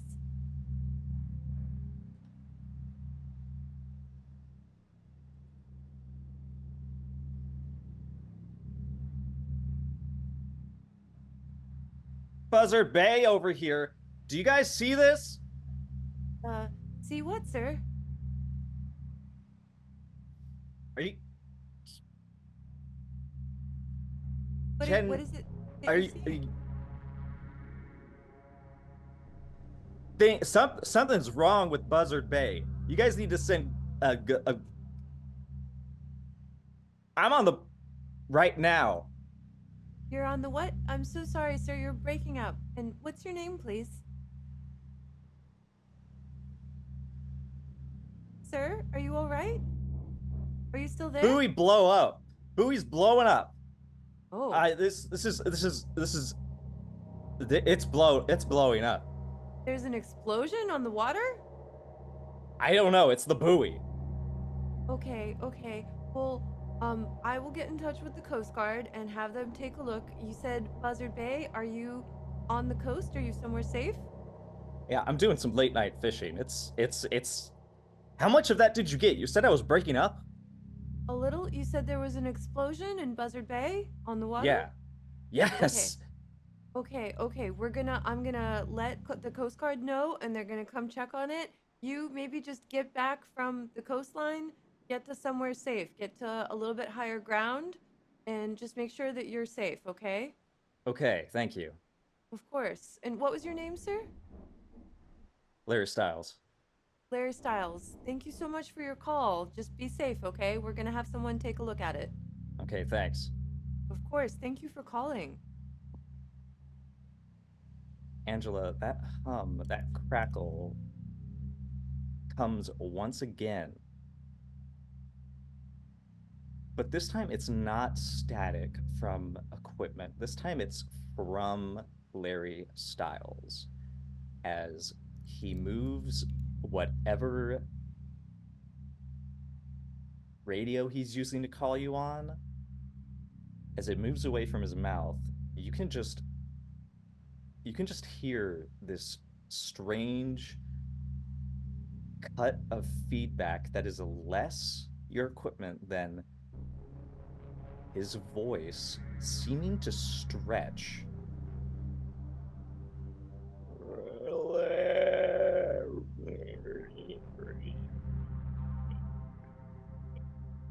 Larry, are you still there?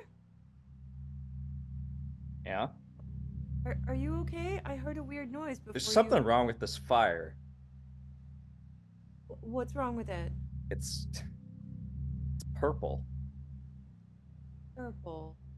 Okay, Larry. I think it's the paint, maybe? It's paint on the on the buoy? buoy? I don't know. I don't think they're purple. Larry, you should probably leave the beach. You said Buzzard Bay, the Coast Guard's already on their way. You should probably go home and get inside your house and lock the door and drink something warm and just stay home and stay safe for the rest of the night, okay? That's a We'll good have the idea. Coast Guard take care of it. Okay. You pack up right now, okay? Let me know you're gonna pack up right now and go home. I'm doing that right now. I'm turning this boat around. Thank you. Oh, Hey, you're on a boat? Yeah. I was checking lobster traps and then the buoy just caught on fire. I don't know how to explain it. Oh, okay, how far are you from the buoy? I'm probably, gosh, 50 kilometers? Okay, I think you should get as far away from this buoy as you can. Just head straight back to the coast and get yourself safe, okay? The Coast Guard is on their way. Okay. You send the appropriate coordinates. You check to see what buoy in that area could actually be the one he's talking about. And you have a good idea that if it's somewhere in Buzzard Bay, then that means he is probably. Oh, I see. It's cut off. That's why you probably can't see it. There, in the top left, you'll see Buzzard Bay. Uh-huh. So if it's up here, then he must have taken one of the harbor piers over here for recreational use. There's only maybe about 3 buoys in that entire area that you imagine could be the source of this. Okay, are But any of them... he cuts communication off. Okay. But he does signal to you before he goes, hey, this is kind of nifty. I'm really glad you guys are around here to help. I don't know what I'd do if you weren't here to help. I'm glad we could help. You get yourself safe, okay, Larry? Maybe call back when you get home and let us know you made it home, okay? Can you do that for me? Sure. Oh, okay. Thank you so much, Larry. Floor, your call picks up again. It's patched in with Jimmy's because Jimmy, you had the fire. I think you had the fire, Chief. So, Flora, your guy, I believe it was Samson Gold. He calls again, or rather, Fire Chief sends word to Jimmy to say, "Hey, tell the other dispatcher to get that guy on the phone. He's waiting." To get the guy who called. Yeah, the guy on the porch. Okay. We're Yeah. talking to him right now. I think you definitely need medical out here. This guy's crazy. Okay, so I'll message Robert and be like, we need medical sent out to this location. Can you tell me, Langley, who's crazy? The guy who called, he's saying there's the truck's on fire. It's not on fire. And he is sitting there looking at it and nothing is on fire, correct? No. Okay. Well, would this be like would there be like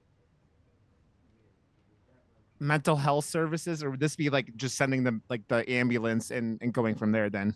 At this point in 1972, I assume it was just the ambulance. There is state law that I've invented that emergency medical services do provide at least one EMS trained in mental health emergencies. Okay. Well, then I'll be like, Robert, we're going to need the EMS with mental health services sent out to this location. We have a delusional individual who is seeing things, seeing purple or seeing fire I'll be like, Langley, has Cody been located? No, I haven't The seen driver of the Cody truck? all night. He fucked up this morning though. That shit was insane. Did you hear about it? All I know is that there was him and Marshall got into an argument. They didn't inform us of anything. It's just that Cody left here angry or upset about code words or something silly along those lines, and that was all that we got. All right. Well, we're standing by. Okay. Is so there's no what is do you guys have any idea where Cody could have gone? It doesn't sound like there's a lot of places for an individual to go. I got a guy down there. He's looking right now. He's getting like knee deep in the reeds right now. I'm sending him Yeah. into gator canning, so we'll see. Be I careful don't though know with because that. he's not on the road. Where would he have gone to? Now the guy who's seeing the fire, he's not like running around with like weapons or anything that we need to be worried about for our responders. Is everything I don't think so. He's just really okay? confused. He's not screaming or hollering. He's just perplexed more than anything. Yeah, if he's seeing fire that doesn't exist, it seems like he might have gotten some good LSD or something like that. They had some shit in damn man that man, you would be seeing the devil, you know. I don't even know where that would come from, but man, you would see some shit. I never mess around with that. Not my thing, but man, it is sounds like he got some drugs that are not agreeing with him. Okay, if I guess you guys can you guys stay on the scene until the EMTs show up, because if this guy is seeing things and going crazy, we don't want to. It would be good to have someone there with him. I know you guys. We don't have any other fires going on right now, so just if someone could stay with the man until the EMTs show up, that would be helpful, Langley. You guys are in the same room, by the way. And between calls, you can hear what they're saying. Oh, okay. Oh, we're in the same room. Okay. Yeah, you guys are in the same. You're Okay. sort of separated by like a few feet. Okay. Okay. So we're just like kind of talking back and forth. Yeah, they like kind of got yeah. like sound barriers in between each of you, so you can like have like privacy with Okay. your calls. But generally, Okay. if you don't have a call, you can hear everything. So you could be like a like lean back and just yelling at each other, basically, kind of thing. Yeah. So when he said there were no other fires, the only person there who might know that's not true would be Angela. Yeah.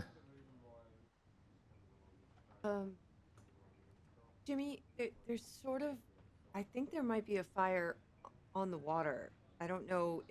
I don't know if the fire chief can get involved with that. I think that has to be the Coast Guard, and I already let them know. But just in case, maybe they should be aware that there might be a fire on around Buzzard Bay. There's this red buoy that maybe could look purple, and Larry Stiles saw it.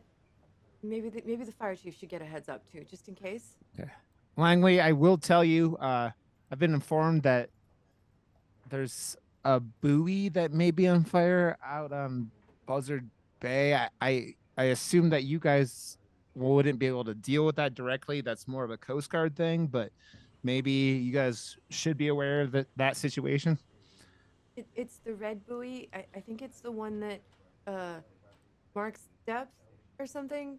I think that's what my grandpa said. So would we have any idea how far out that buoy would be, or would that be like a guess, or would we know for fact like how far it would be out or whatnot? You would know. It's probably it's probably far enough that this guy who reported it could have gotten closer. Yeah. But it's also like close enough that any big ships, like the Coast Guard, will still be, coastal services will still be able to respond to it.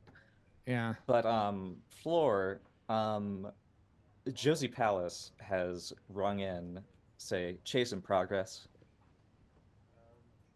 Dude. 4 unidentified males. 4. 4. Okay. They can't go fast in this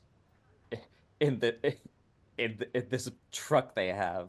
But they're trying to get to the end of Kitty Hawk Bay. They're trying to get to the highway.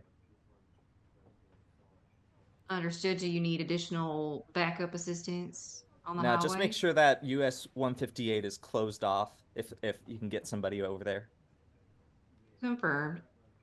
Uh, Fleur will probably notify police dispatch as well to ensure that the highway's been kind of closed off on ramps and exits that coming up.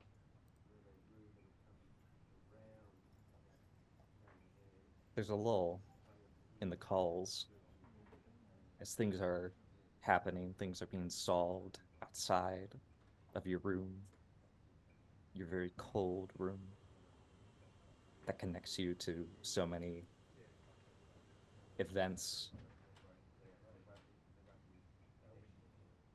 And then a bug crawls underneath the door.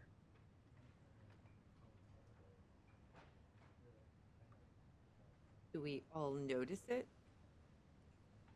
Yes. Because it's bigger than the crack of the door. Oh my god, what is that? Why is there a giant bug? That's When it bigger than any passes- water bug I've seen. Yeah, no, this is no sand flea. When it passes, it almost balloons up into a round, almost gelatinous shape. And it looks as though the stilted movements of a crab were set on top of a snail. A snail with a carapace that looks like it's sweaty. Oh my god, Jimmy, go kill it, please. Jimmy's gonna. I'm gonna stand up, pick up my chair, and smash the thing with my chair. All And right, just, do a like- fight. Give me a fight. Okay, so I have Give me a fight. So this is something that the change is introducing. This is the first of many. The change in 4 minutes is me. I am trying to instill fear in your story. I've been doing that already with these calls you've been getting, but now I am taking action. Now I am trying to pull control of the narrative away from you. Jimmy Landers is going to try to crush the book. But I would like this scene to continue with terror. I'm going to fill each of you with a shot of adrenaline, and you will be filled with worry as to what this thing is doing. Unless Jimmy Landers wants to kill it, which I assume he does with his chair. Go ahead and Yep. tell me, what is your fight? So Jimmy is just. He doesn't know what this is. He knows that Angela's scared. He knows that he is here to. He's got that protection thing kind of going, and he's just trying to make sure that everyone is, and he's like, this is easy. I fought whatever. You've probably seen bigger things than this. Yeah, that's why he was like, this is bug. This is a creepy I don't know what crawly. it- Yeah. And that's why he picked up his chair and he's like, I don't want to step on it. I don't know what it is, but I'm going to hit it with my chair. And so he goes up and lifts the chair over his head and swings it down at it. Oof. I need a 4 from you. I need a single result of 4.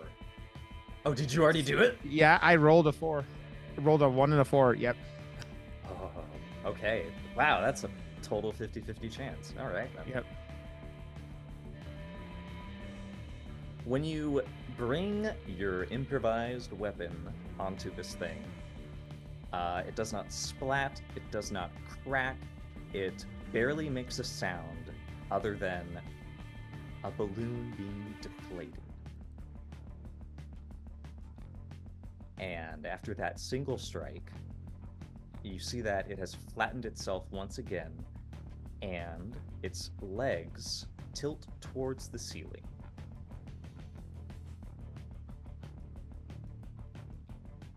Angela, just be like- you were probably the closest to it. Your station is probably closest to the door, so you that makes sense that you were the first one to see it.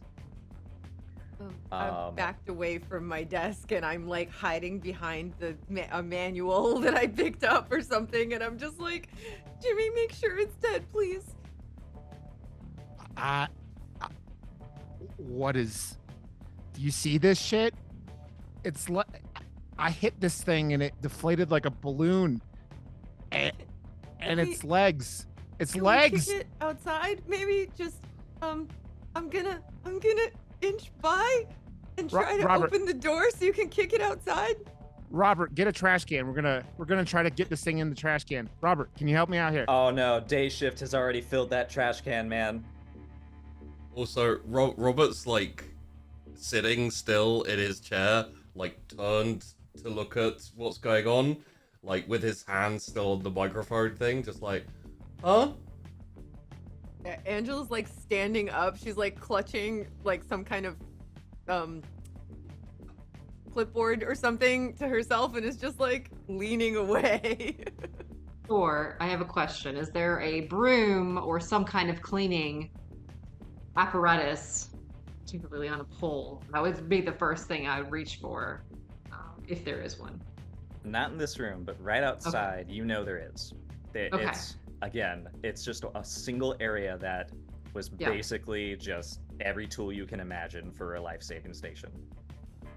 Fleur would then leap into action as they're requesting this thing to be put outside. She grabs the broom and attempts to sweep it out. So yeah, Jimmy will like keep his chair kind of like on top of it and make sure like are the legs still like moving, or are they like, what are the legs doing now? They've detached. Detached? So Like, it's in sort of pieces? like All around Rolled- it. Yeah, they sort of pointed towards the ceiling as it rolled over, crinkled a bit, and then just fell off the center mass. The broom will get it out. You sweep it out. Hopefully. Yes, What it's the hell kind it's- of bug you guys- is that? with bated breath. You watch as Flora Bennett bravely sweeps this bug outside. My Need any hero. critters in here? My God, Fleur, that was so brave. Oh, it's nothing. That thing there should have been guts and shit everywhere. I hit that thing and that thing wasn't from this world. What? Never Wha- seen that- anything like it before in my life. Have you? No, I've seen some massive bugs in Vietnam, but nothing like this. I mean, it was inflated. It was, and I hit that fucker. I hit it hard. Does anyone know if we were supposed to get some kind of shipment from somewhere strange? Maybe it stowed away on a boat or something? How would it get here? Well, hang on now. Maybe it's more of like a prank. You know, it's our first day. It could be like a hazing ritual or something. Try and freak us out on our like first time. That'd be mighty mean, but that would be better than if it was real. I don't. You know anyone in this town that has like those kind of special effects? Because Well, that thing looked real there, Robert. I mean, I don't know. It just seems a little bit strange to just wander in here. Definitely Seems- strange. Well, Seems spiders a little- like going indoors when it gets cold out, so could be some of those situations. Maybe.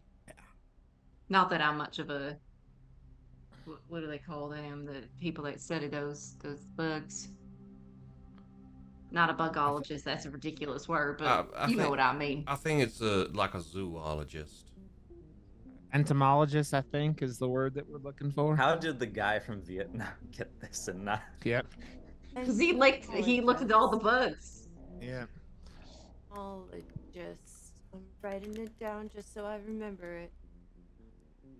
The light for police dispatch comes on. Oh, Fleur, you got another one.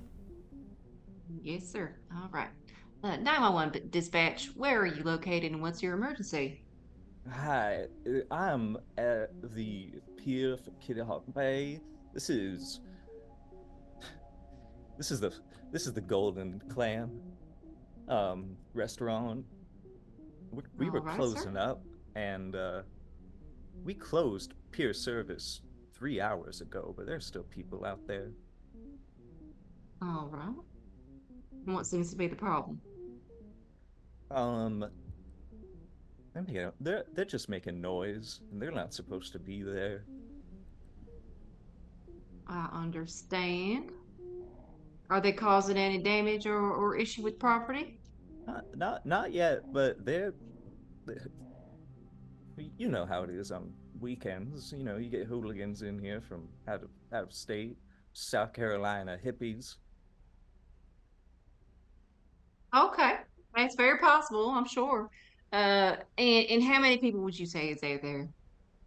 There's four of them. 4 people. Right. And have they approached you or the restaurant? No, they're they're just looking down at the pier at something. Okay, I see. Right. And everything seems to be in order as far as you closing down the shop? I guess there must be some ships out there. I see a lot of ship lights. Ship lights. All right. Interesting. Well, we can go ahead and send somebody out if you feel that there is an emergency situation there, but otherwise I would advise you to go on home. I think we'll do that once we're finished closing up. I just want to make sure there's nobody here when we leave. Understood, sir.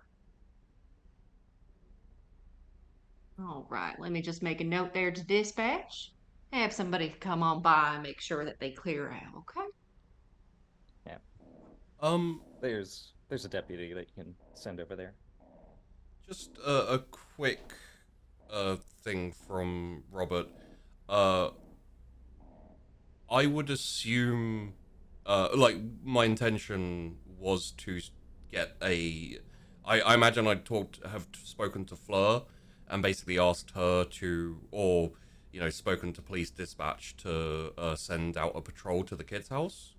Yes. So You can check in on that if you like. that's what I was going to say. Is like when Fleur finishes, I would be there with probably like a saucer and a thing of coffee, having made it, and basically being like, as I didn't have anything to do, and I don't think Robert was like going down the path of the two paranoids over there who, I'm pretty sure one of them is a hippie, but I'm not sure yet. Like, I'm still withholding judgment. But essentially, like, hold out with that little, like, clatter of china, the coffee to Fleur, and say, hey, Fleur, did you hear anything back about that, Jesse kid? And, like, rattle off the address to the incident. Did the patrol get back to you? Let me check on that. Can she check in with dispatch, or would they have called it in already by the time that they got there? Yeah, they're ready to report in. There are 2 officers there currently. Okay. The head officer is Natalie Scott, with her partner James, and the 2 of them. James has remained outside, but you get some finagling on the radio. It's a baby. Aw. Why are you letting me do this to you? Kitty beans. James is circling the property. Okay.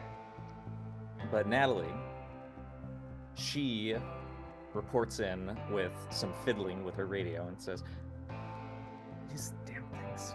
They They changed our vests. It's on the right side now instead of the left side. Great. Hi. What's your name? Hi, this is Fleur Bennett with Dispatch. Okay. Hi. So yeah, I'm talking to the kid. Say hi, Jesse. Hi. Wonderful. Okay. Confirm You that don't have to Jesse is yell. okay. It's not like it's just like a telephone, sweetie. Okay? Okay. And she says, there's no one here. Jesse told me I could go inside, but I don't think I want to. Well, if a child's on their own without an adult present, you might be obligated to. That's why I asked him to come out. Listen, I have James circling the property. There's no such thing as a bear in this, kid's imagination, because whatever's back there is not a bear. I've tried to ask him to describe it, but it's not a bear, whatever he saw. You mean James? Or Jesse? Jesse.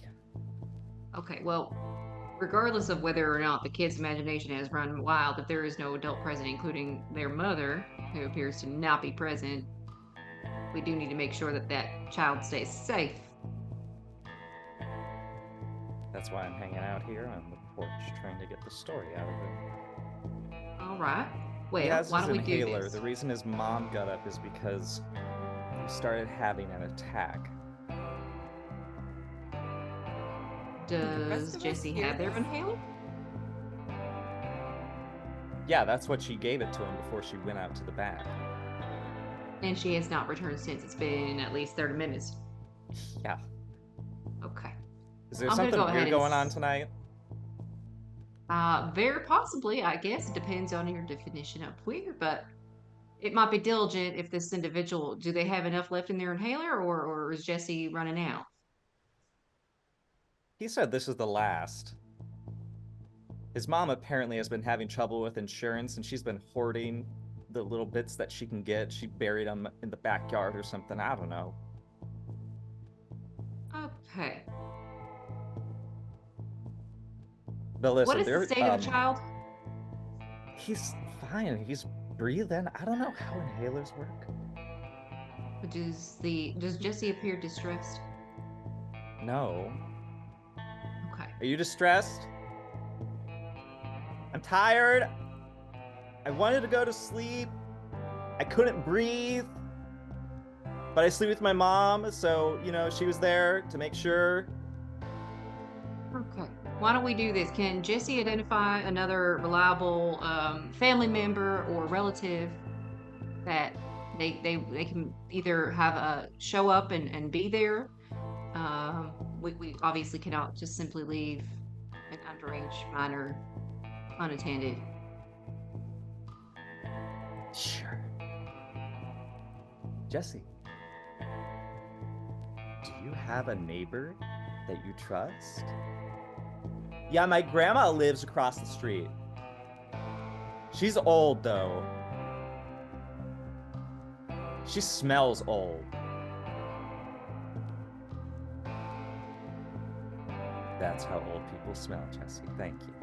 I'm gonna hold my hand and we'll go over there while Officer James looks for your mom, okay? And an instant later, you hear an intake of breath on the radio. Something that is almost indistinguishable.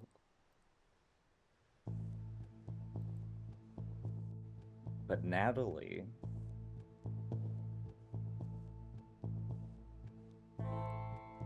has seemingly disappeared from your signal.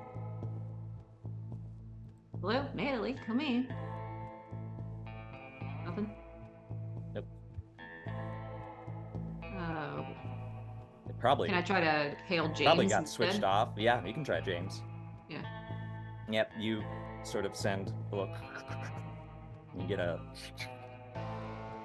Yeah? Hi. James, hi. Are you at the property for Jesse? looking Yeah, for I his... just circled around. I found his mom. She's right here. And Is she okay?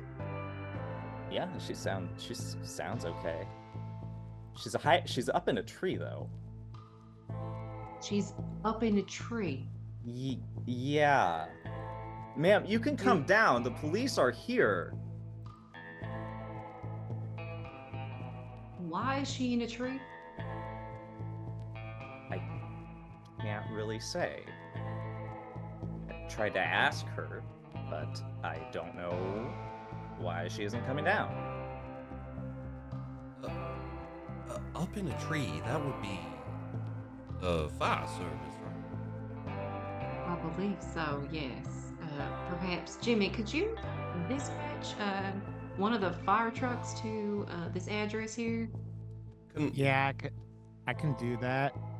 Langley's gonna be on my ass if he's not up there to get a cat out of a tree, but a crazy lady. Could I just ask quickly for my own kind of like situational awareness, like for Angela and for Jimmy, like did you guys settle back down after the weirdness and the bug, or like? I mean, so this is what I'm picturing happening now. Jimmy's on his chair that he smashed on this bug, and is like I think one of the legs is a little janky, so he's been sitting there going like. This is like kind of like one of the chair legs. Yeah, I was thinking of the bug legs that dropped off. No. I was like, damn, they're still like attached to the chair. Jimmy's just like. I think Jimmy is not trying to acknowledge that how crazy shit's going, but like, No. yeah, you've been seeing him like sitting there and like fucking with the chair leg and kind of like, God damn it, fucking piece of shit. I think Angela at this point would have like gotten some cleaning supplies and just like cleaned the floor and then cleaned her desk and then started to go over to clean Jimmy's chair and realized that he's having trouble with it.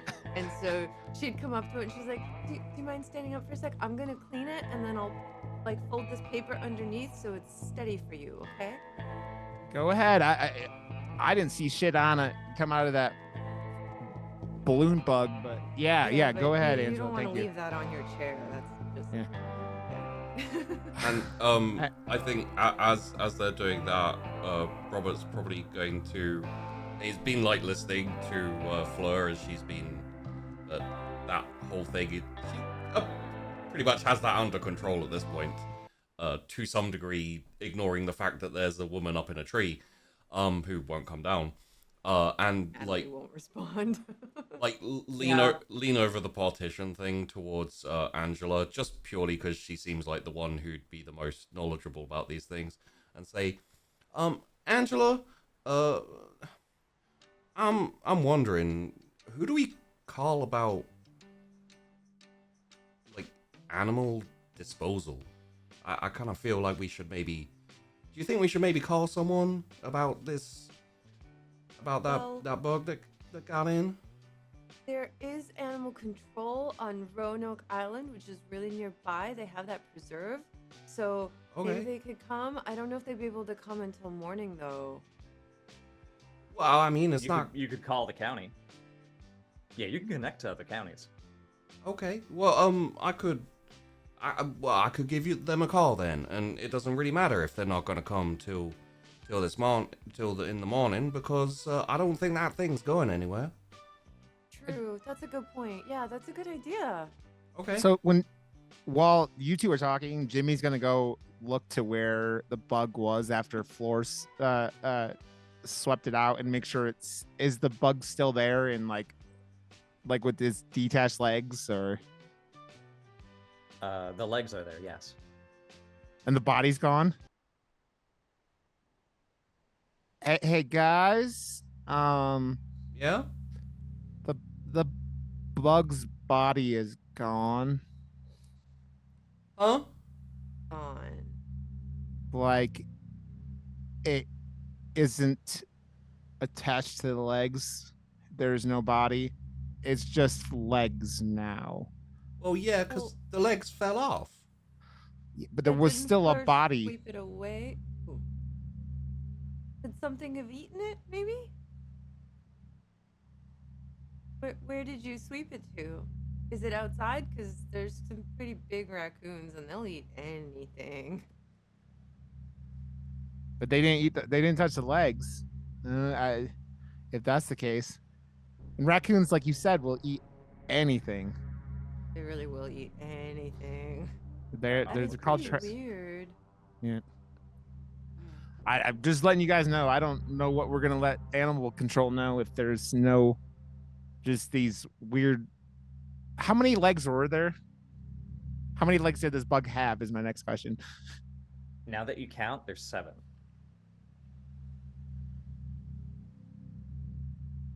I don't know much about bugs, but spiders have 8 legs, and regular what you call a bug has 6. What the maybe flying? it lost one in transit. It Maybe. had to have come from a boat, right? I've never seen anything like that anywhere nearby here, so it had to come from a boat. That's really the only way. Unless someone drove it here from somewhere, but then they'd have to feed it and take care of it, and who would do such a thing? I'm sure that we're not being attacked. Maybe the Vietnamese are coming back at us. Maybe they're With throwing some weird bugs? No. I don't, man, a lot of look. Okay, we have people just disappearing. We have bears that don't exist. We have women climbing trees. Seems like a lot of shit that isn't quote unquote normal's happening tonight. Maybe we're all seeing shit. A bug that deflates when you smash it with a chair does not sound like a normal occurrence in this podunk little town that we live in. I don't know. Okay. Oh, Is there? Okay, I think you're right. It's definitely weird. But what can we really do? I guess just keep an eye on things and see if anything else happens. Angela, I your guess. light comes on. Oh, I gotta answer the phone. I'm sorry. Hello, this is Coastal Dispatch.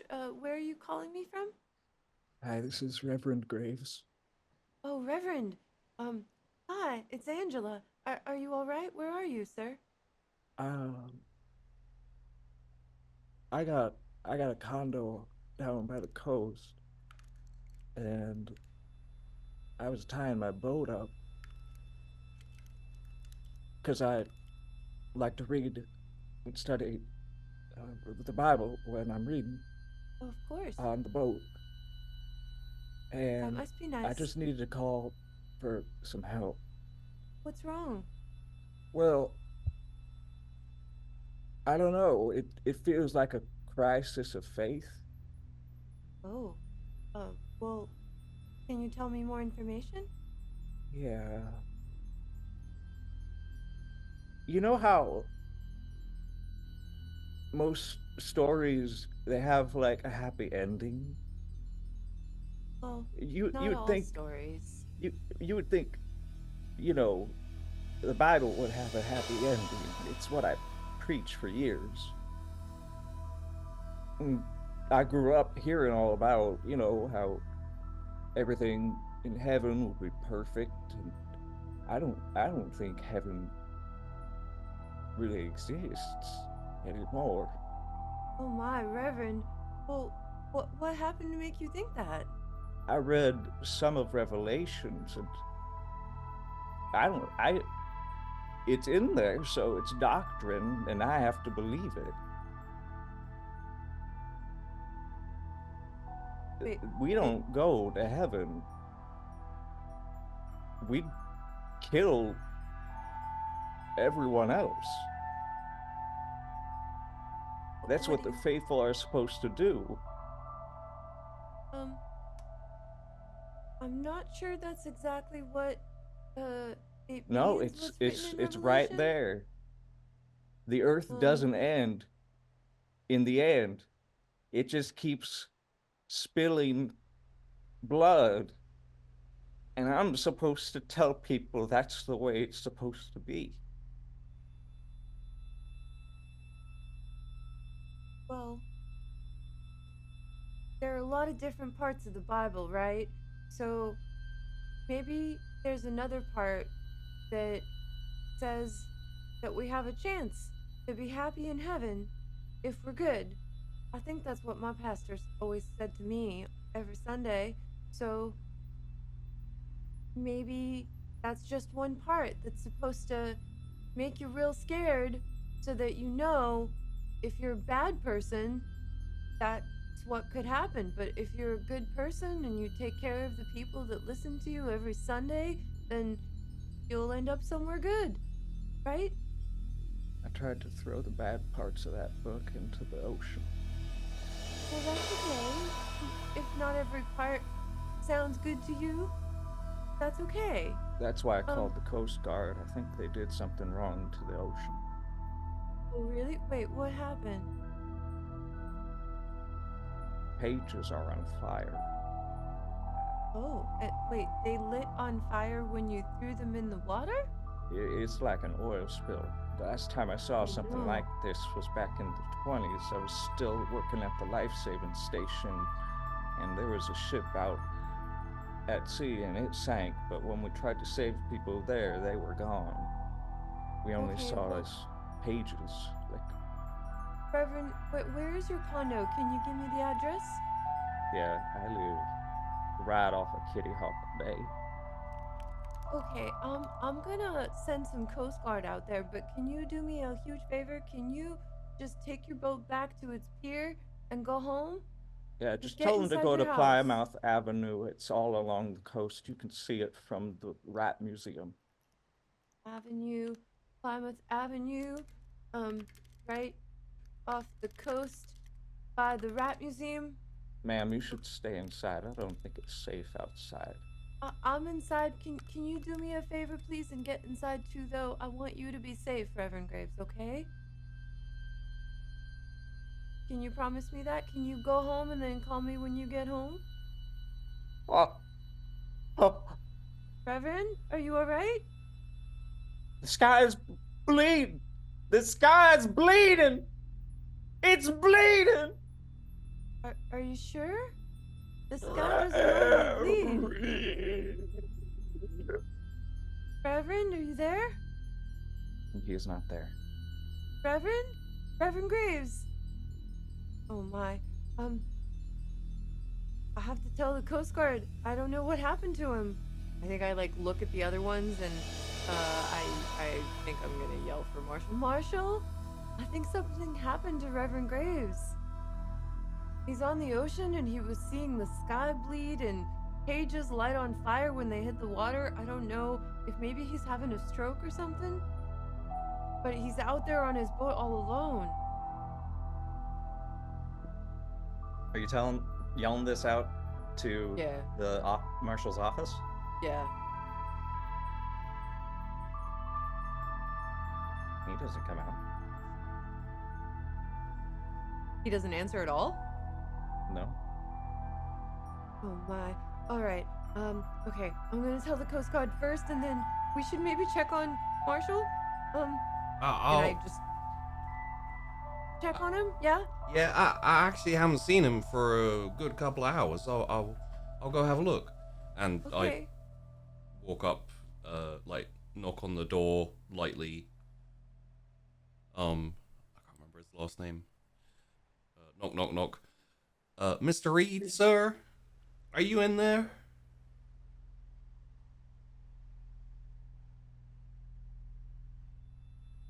Look back at the others. We'll go on and open it then. All right, I will. Maybe he had himself a stroke. Oh, gosh, I hope not. And then, open the door if it opens, of course. It does. Oh, and I'd like to do that classic horror thing where I push the door and it slowly but don't go with it, so it slowly opens You stand at the threshold. Yeah. And although you've seen this office, you've never been inside. It wasn't even used as an interview room. It's always been a separate piece where the real work was over here in this structure that was new and shiny, except not really, because paint doesn't, it was a bad color that they chose. And then you had the office over here where Instead of connecting to the civilians, the residents, the regular people, it went to mayoral offices, county sheriffs, neighboring police stations. It went to all of the other official people of status. So when you open this door and you allow it to just sort of like open like an exhalation, you feel your own breath hitch up as you see Marshall not at his desk, not seated, not on the phone. You see he's on the ceiling. And there is a strange tether around his neck with a large balloon-like thing inflating with each gentle exhalation that he makes. It fills, you see Marshall's nostrils widen, and almost as though he's been intubated on life support, and you see him fall down from the ceiling ever so slightly before refills again. Okay, so he doesn't like fall. It's yeah. Okay. No. There's a small moment where gravity starts to say, hey now, you belong down here. But whatever's wrapped around his neck, coiled around his shoulders, reaching into his nasal cavity, it keeps him suspended.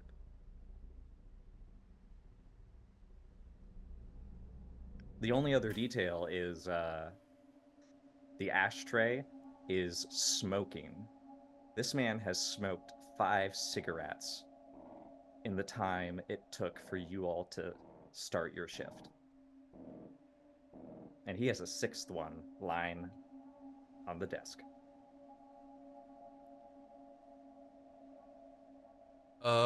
Jimmy, Yeah. you got another chair? Is there another bug? I'm not rightly sure what this is. So Jimmy's gonna grab the chair and walk over to Robert and kind of sees the whole situation. Yeah, like Rowan's standing there, like pointing at the ceiling. And Jimmy picks up the lit cigarette and starts smoking. Jimmy's just like, what the flying fuck? I think Angela would have already called the Coast Guard and told them that Reverend Graves was probably having a stroke and where he was, and she'll come up with her cleaning supplies. Be like, is he all right? Do I need to clean the bug goo? I don't think you want to come and see this, Angela. Why? Is he okay? Fleur, we might need some additional help here. What is that? It's up. She walks over and sees the in disbelief of the ceiling. Like leaning, Okay. but she's kind of scared to look. I imagine Well- we're all kind of crowded around the door frame, but not going Yeah. in. Just like, Yeah, no, Marshall is just sort of hovering there and Does he appear slowly conscious? spinning. No. Huh. Well, I suppose he might be either dead or at least unconscious. Well, you have military experience, so you know CPR, right? But you think Marshall's dead? Yeah, I know CPR. I don't know how we're gonna get to the point where CPR is a viable option, though. Slam! Falls onto the desk after that one What was exhalation. that? Ah! Flora's got the broom. Yeah, I've got the rubber cleaning backs off. supplies in my hand. It floats, almost goes to the ceiling, and then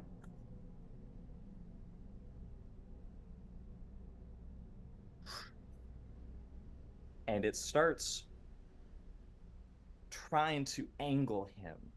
And like a confused child trying to operate a claw machine with the last quarter they have, Marshall is being directed towards the door. The open towards door. us? Towards you. Oh, Can darn. we all see this? Yes. Flora's gonna use the broom to keep him or try to keep him at a distance. Maybe we should all get back and close the door. What is that? Jimmy's gonna. I want the change to make a horror happen. Yes. The change wants to let the marshal lead. Please get out of the way.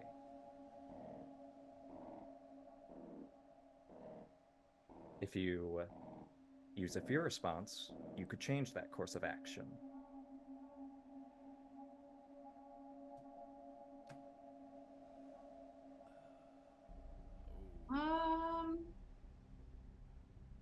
I think we should let him leave.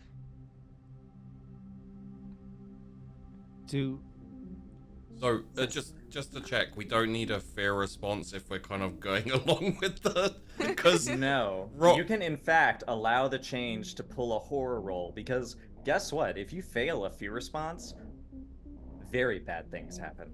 I was looking and I was like, it honestly makes the most sense that Robert probably would run away and get out of the way, like retreat back to the side of the room kind of thing. Which isn't going to be impressive, but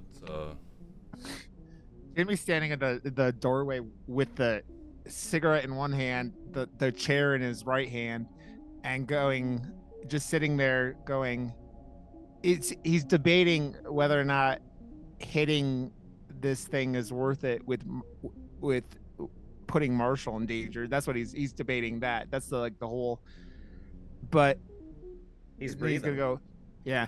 Jimmy's gonna be like, do you really want to let this thing take Marshall? Do you want this thing to get back? We have enough problems going on right now. How do we stop it? Well, I could hit it with this chair again. Marshall. I don't want to hit Marshall, but yeah, maybe we could call the fire chief and have him bring the water hose, and it could hose the thing off Marshall. I don't think we have enough time for that, to be honest with you. I'm assuming what is the best case scenario? We take medical off of the field, which are already inundated with quite a few requests, and try to get them here.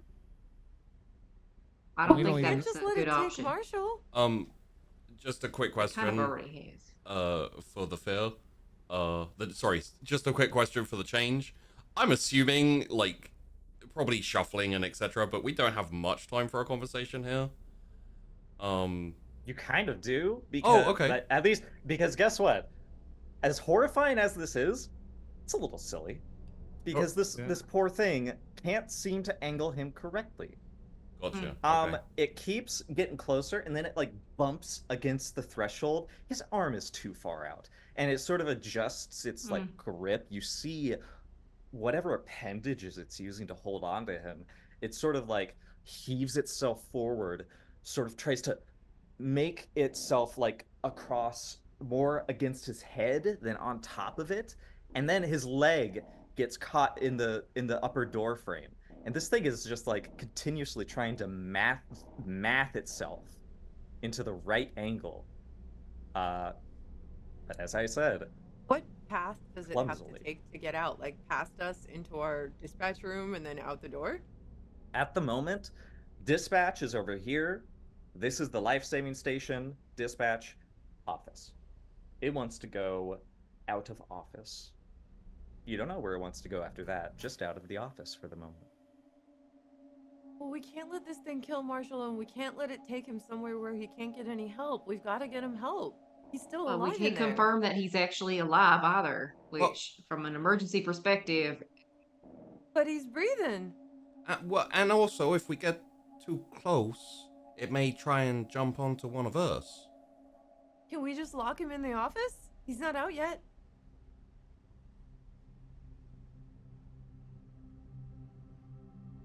why don't we take the Democratic route and vote for it? Because I feel that there might be some separate disagreements here as to the course of action to take. I think there's two options. We either A, try to get this thing off of Robert or Marshall, sorry. And then B, Oh? we lock Yeah. we lock Good thing you Marshall guys in talked his so office. long. Robert's now got one. Yeah. Ah! But yes, I think those are the two options. I'm kind of leaning towards locking him in his office because we don't know what is happening, and none of us are medical. I have my CPR training, all the things from basic Marine kind of things, but I don't know what they don't teach you how to deal with balloon bugs latching onto your coworkers' faces in the Marines. So I think locking him in might be a good solution. Yeah, because if it comes out here, what if it jumps to one of us? I'll tell you what. I'll go call the sheriff and see what she says. And y'all can. Sheriff's currently in a vehicle pursuit, so I would probably not bother her just knowing Josie. Maybe call Langley, call the fire chief. He might Okay. know. Yeah. And like kind of turn around and rush over to the switchboard to start trying to. Your switchboards have lit up. All of them? Yes. Jimmy's gonna be like kind of like the lion tamer thing. Like he's gonna be lion tamering Marshall, like making sure he's not getting out of the office. So you just see him like kind of holding it up and just like until everyone decides what to do. And it's Like, gonna be like, I am that like you're using the broom, but then you're like, oh, this isn't big enough. You get like the big like big broom that it's it's yeah. it's like the chair. No, I'm using my chair. no, like use the chair. Yeah, Okay. like the lion tamer thing, the old cartoons. You just like Oh, kinda I hold- know what you're talking about now. Yeah. yeah, Mhm, yeah. mhm. So, and I'm just making sure he doesn't leave the office. So I'm just like kind of like, and it's just like it seems pretty easy because it keeps getting confused, like you talk about, like or it's like not. It's like, it's when you play a video It's game and it disturbing. has like inverted controls, and you're just like you're trying to go one way, and it's exactly. Oh, I hate that. I Yeah, hate yeah. I Oh, hate when it same. like starts out with inverted controls. This So- is exactly what it Yeah. So for Robert and I'm not sure this requires a roll or not. It really depends whether you consider it's going against the change or not here. My thought is he would default in the situation of like running over to the boards and seeing that they're all lit up, and instead of trying to call the fire marshal or whoever, probably shouldn't say marshal, that would get confusing with marshal. And like my thought is he's going to freeze and default back into what he had been doing and answer one of the calls and be like, emergency services. What seems to what's your location and what seems to be the problem? This will be a freeze roll Yeah. Okay. because there is also horror to be had at these switchboards. So if you would like to make a freeze roll, please do. Okay. Given you are the first one to answer it and you're Nope. the first one to stumble on it. That is no. a 2, a 1, a 3, and a 2. All right, so you didn't get one. You could use a tick. Would it be appropriate to go with confer with the manual? Yes. Just because I'm going back to, like, almost like to textbook, like, response. What do you do when you are flooded with calls? Not to worry. The manufacturer has a solution. Would you like to bump that 3 into a 4? Yes, please. All right. After a moment, you have to, like, dispose of what is happening to Marshall for the moment. Because there are people, and they're calling for help. So, you answer. And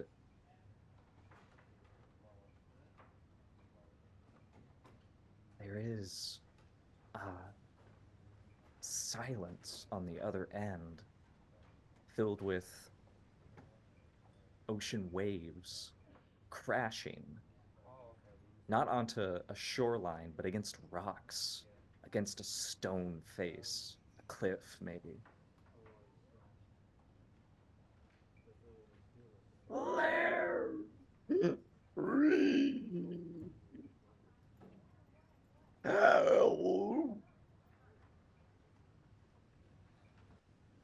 Wow, can you hear what's going on out here? Hello? Hello? Yes, sir. What seems to be the problem, and, what is your location? It's Cody Grant, asshole. What the hell are you people doing? I crashed my truck, Yes, sir. and there's nobody here.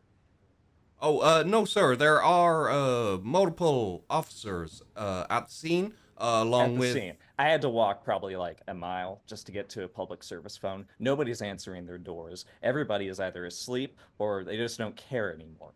What the hell are you doing? Yes, sir. We, received a report of your, accident and sent out, a patrol and a, ambulance to the, location. You were nowhere to be seen, sir. Okay. Well, I didn't hear it. Well, most likely, sir, that's because you moved away from the From the scene. I from the didn't scene, yes, hear yes. the blaring ambulance that announces its presence. Well, last week. This is Robert, right? Yes, sir. This is Robert. Robert, if you want to just tell me that you just ignored the call or any reports or anything like that, which is impossible. I crashed on a fucking residential street. If you just want to admit that you just ignored that call because I was an asshole to Marshall, is Marshall there? Did he tell you to do this? He's haven't. Well, now you see. There's a little. We're having some problems here, sir, and Marshall is I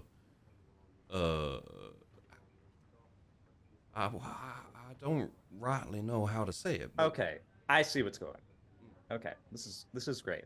Okay, so listen, Robert. Yes, sir.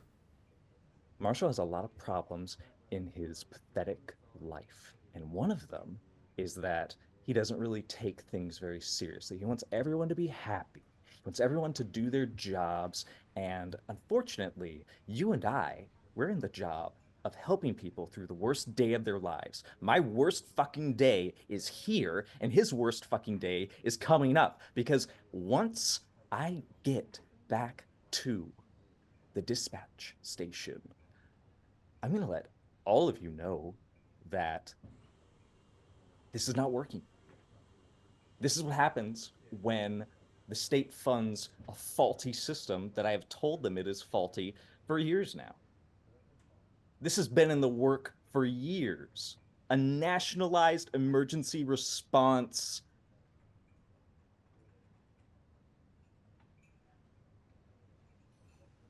Okay. Robert, you probably have a lot of calls, so I'm just going to leave it at this. Marshall's going to guilt trip you into telling you to do what he says and not to listen to me, because Cody's mean. Oh, okay. call his doctor, tell him he needs to get back onto treatment because he spends way too much time in that office smoking, even though he knows it's killing. I don't think that's the current problem, sir. No, I think it's the current problem. I bet you right now. Go ahead, walk into his office. Oh no, I would really prefer not to. This isn't a dish. This is not a dish on anyone who smokes. Okay, Uh-huh. You probably smoke, Robert. Not really, This sir. isn't No. this isn't a grill on you. I'm just telling you, the man has already destroyed his lungs twice over. He's on the donation list. He has to get someone else's lung right now. Oh, And he still comes to work. He's putting all of you at risk right now. What happens if he, I don't know, chokes in the middle of the night? This is the midnight shift. You think this guy sleeps?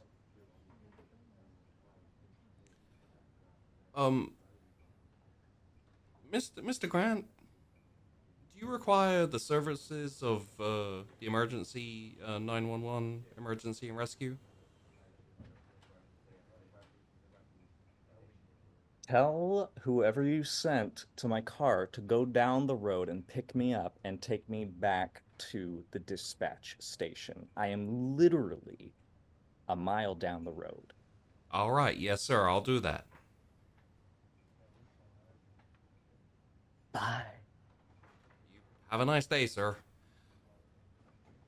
And immediately, like, switch off and on to next one. Kind of getting a...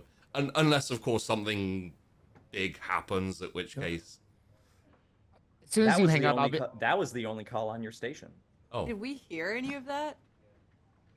You heard Roberts. Unless you have your headphone. Unfortunately, your headphones have jacks, so you could not hear it. I'll be like, are we gonna I'm still like poking him with the chair like a lion tamer, like I said. I assume that happens as Yeah, you guys are during that. dealing with the situation, honestly. Okay. We said we were gonna vote. Are we locking him in his office? Are we trying to get this thing off of... I don't think we should let him move past us. There's a window in his office, right? So if it really wants out, it can go that way. But maybe we should just close the door and call for help. I mean, I'm clearly overruled. I figure let him out, but if y'all want to keep him here, that's fine. But Fine by if we me. let him out, he's gonna go past us. That thing is gonna go right by us.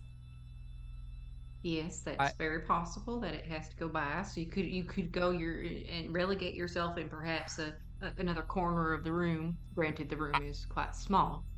I'm not concerned with him getting past this. I'm concerned with whatever the flying fuck this thing is attached to Marshall's head, leading him into the goddamn ocean or into a traffic. Or you see this thing? He looks like a toddler that's drunk. Like he doesn't know how to walk right. Yes, I'm Once again, seeing the same it's- thing. Think you are. about It's this is now right. forced his shoulders through, but it keeps waggling its hips side to side. He's just banging against the door frame. Question out of character. With what they're seeing, does it look like it's actually trying to move all of his appendages individually? Like the way that you're describing it, I'm thinking like we don't see stuff all over him, just in his like upper head area, correct? Yeah, just around his shoulders, around his neck. It's got it's filled his nostrils with, you imagine, either tentacles or some sort of like Yeah.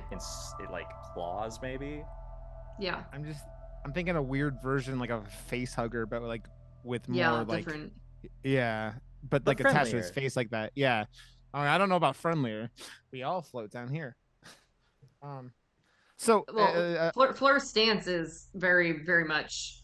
We don't know what it is, right? We don't know what to do with it. We tried to smash it before. It looks just like the thing that Jimmy smashed. Then he said it was missing, and now it's on Marshall. So, like, Fleur's like, this is not a situation we are equipped to deal with. Um, but anyway, back to you, I- Jimmy.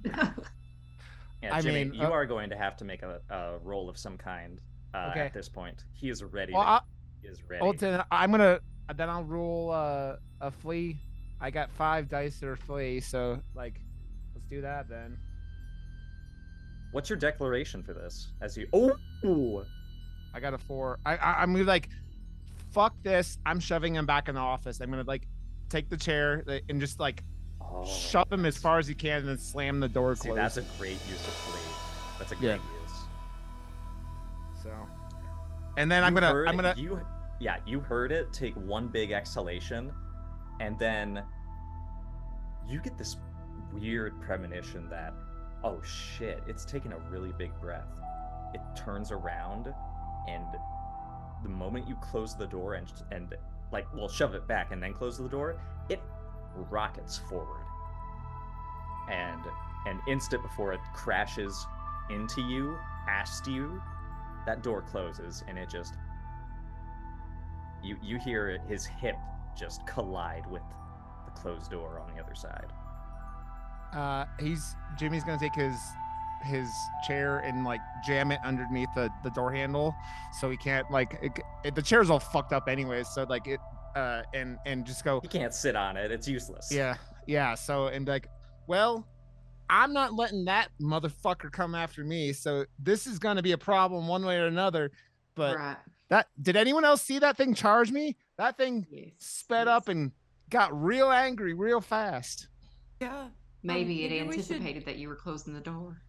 Maybe we should jam something under the door. Like is there a gap? Oh yeah, because it squeezed through the cracks. Yeah. Last time. Fair point. Okay. Is there like Jimmy will look around for like a jacket, a random like cloth, a towel, something like that, and look for something to like jam under the door. Wait. Here, take my raincoat. My daddy bought it for me, but this is more important. Here. Takes it and just jams it in the doorway, under the door, so it can't like. You hear bug. it now bumping against the walls with the same velocity that it almost unleashed on you. Angela looks like she's gonna throw up, but just standing back, clutching the cleaning supplies, just kind of backing away slowly. Do we have any of those in this like dispatch area? Any of those like filing cabinet things? You know, those like kind of rectangular, tall, tower-looking. I'm gonna say yes. There are probably like files on like reports for calls that have been made in the past, in the coming. You know, this place just got started, so it's not full, but I bet there's training too. It's like how to Training kind of manuals too, stuff. yeah. Yeah. operator's manual. I'm not sure it would be particularly effective, but I think that's probably where like Robert's mind at least would go, as he's like still on probably looking up after the call or something. Basically like points over at one of them, says how about you try put one of those in front of the door, like block it. You can do that too. And Jimmy at this point is going to be go grab that one over there, Robert. Move it in front of the door, and All right. Jimmy's gonna be grabbing a broom that we've been using to like do all this stuff, and he's gonna like find some way to like put a something sharp on the end of it, like kind of like a spear, like just because this thing, how fast Jimmy just saw this thing going at him, he's like, I need to get this thing is fast, and if this thing's gonna come out and come after us, he's just gonna look for something like he finds a pair of scissors, and he like starts That's like trying to beautiful. Yeah. You like take the little screw out and like you get 2 scissors, so you have this like prong. Yeah, and he's like taking he rips his sleeve off of his shirt and just like ties it around, so it's like this most jank, like Did they teach spear, you but that yeah. in basic too? Well, no, he saw some shit, man. He just saw that like the Viet Cong are like adapting everything. So he's just like, yeah, this is not going to be like, if this gets out, it's going to be a problem, and he's just trying to prepare for that. So Mighty resourceful of you, Jimmy. I don't. That thing scared the living shit out of me. Like Me the too. speed of that thing was. I want to keep my distance. If it, you hear it and you just hear the body slamming around in there. I don't think these walls are gonna. Marshall is not a small fella. He's. Yeah, I don't know how long these walls are gonna hold up in there, and if he gets out of there, I want to be able to protect myself, protect all of us. We need to call for help. We need to call the fire chief and maybe animal control and maybe the research facility, the marine studies facility on Roanoke. We gotta call somebody to come take care of this. We're not equipped for this. I mean, it's also the middle of the night. Who's gonna? I mean, even animal control probably isn't around at this point. It's we. I think we should call the fire chief. This is pretty serious. You guys did call animal control, right? For Yeah. county for over? the bug, yeah. Got it. Yeah. Okay, just making Left sure. a message. I think probably at that point, unless there's any complication, and possibly asking for help from, I would guess probably Fleur, seeing as the other two are having a bit of a back and forth. Robert's going to try and drag the filing cabinet to the door to kind of like push it up against the door and block it. It's good that you did that because it's not getting. It bangs against the door a couple times. It like figures out, oh, this is where I am. I need to orient myself, and it bangs against the door, and then it bounces off and gets lost again. So it's good that you put that there. Okay.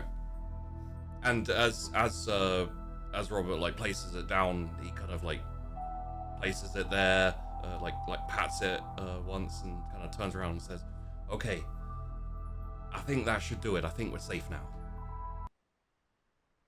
Real tip I don't know about. Yeah, I don't know about safe. It's managed at the moment. Safer. Thanks for doing that. Oh, it's no problem. Her is curious and wants to take a peek outside. Okay. Dark. It's dark. You see, you're very close to the shore, because this is the life-saving station. They have to be.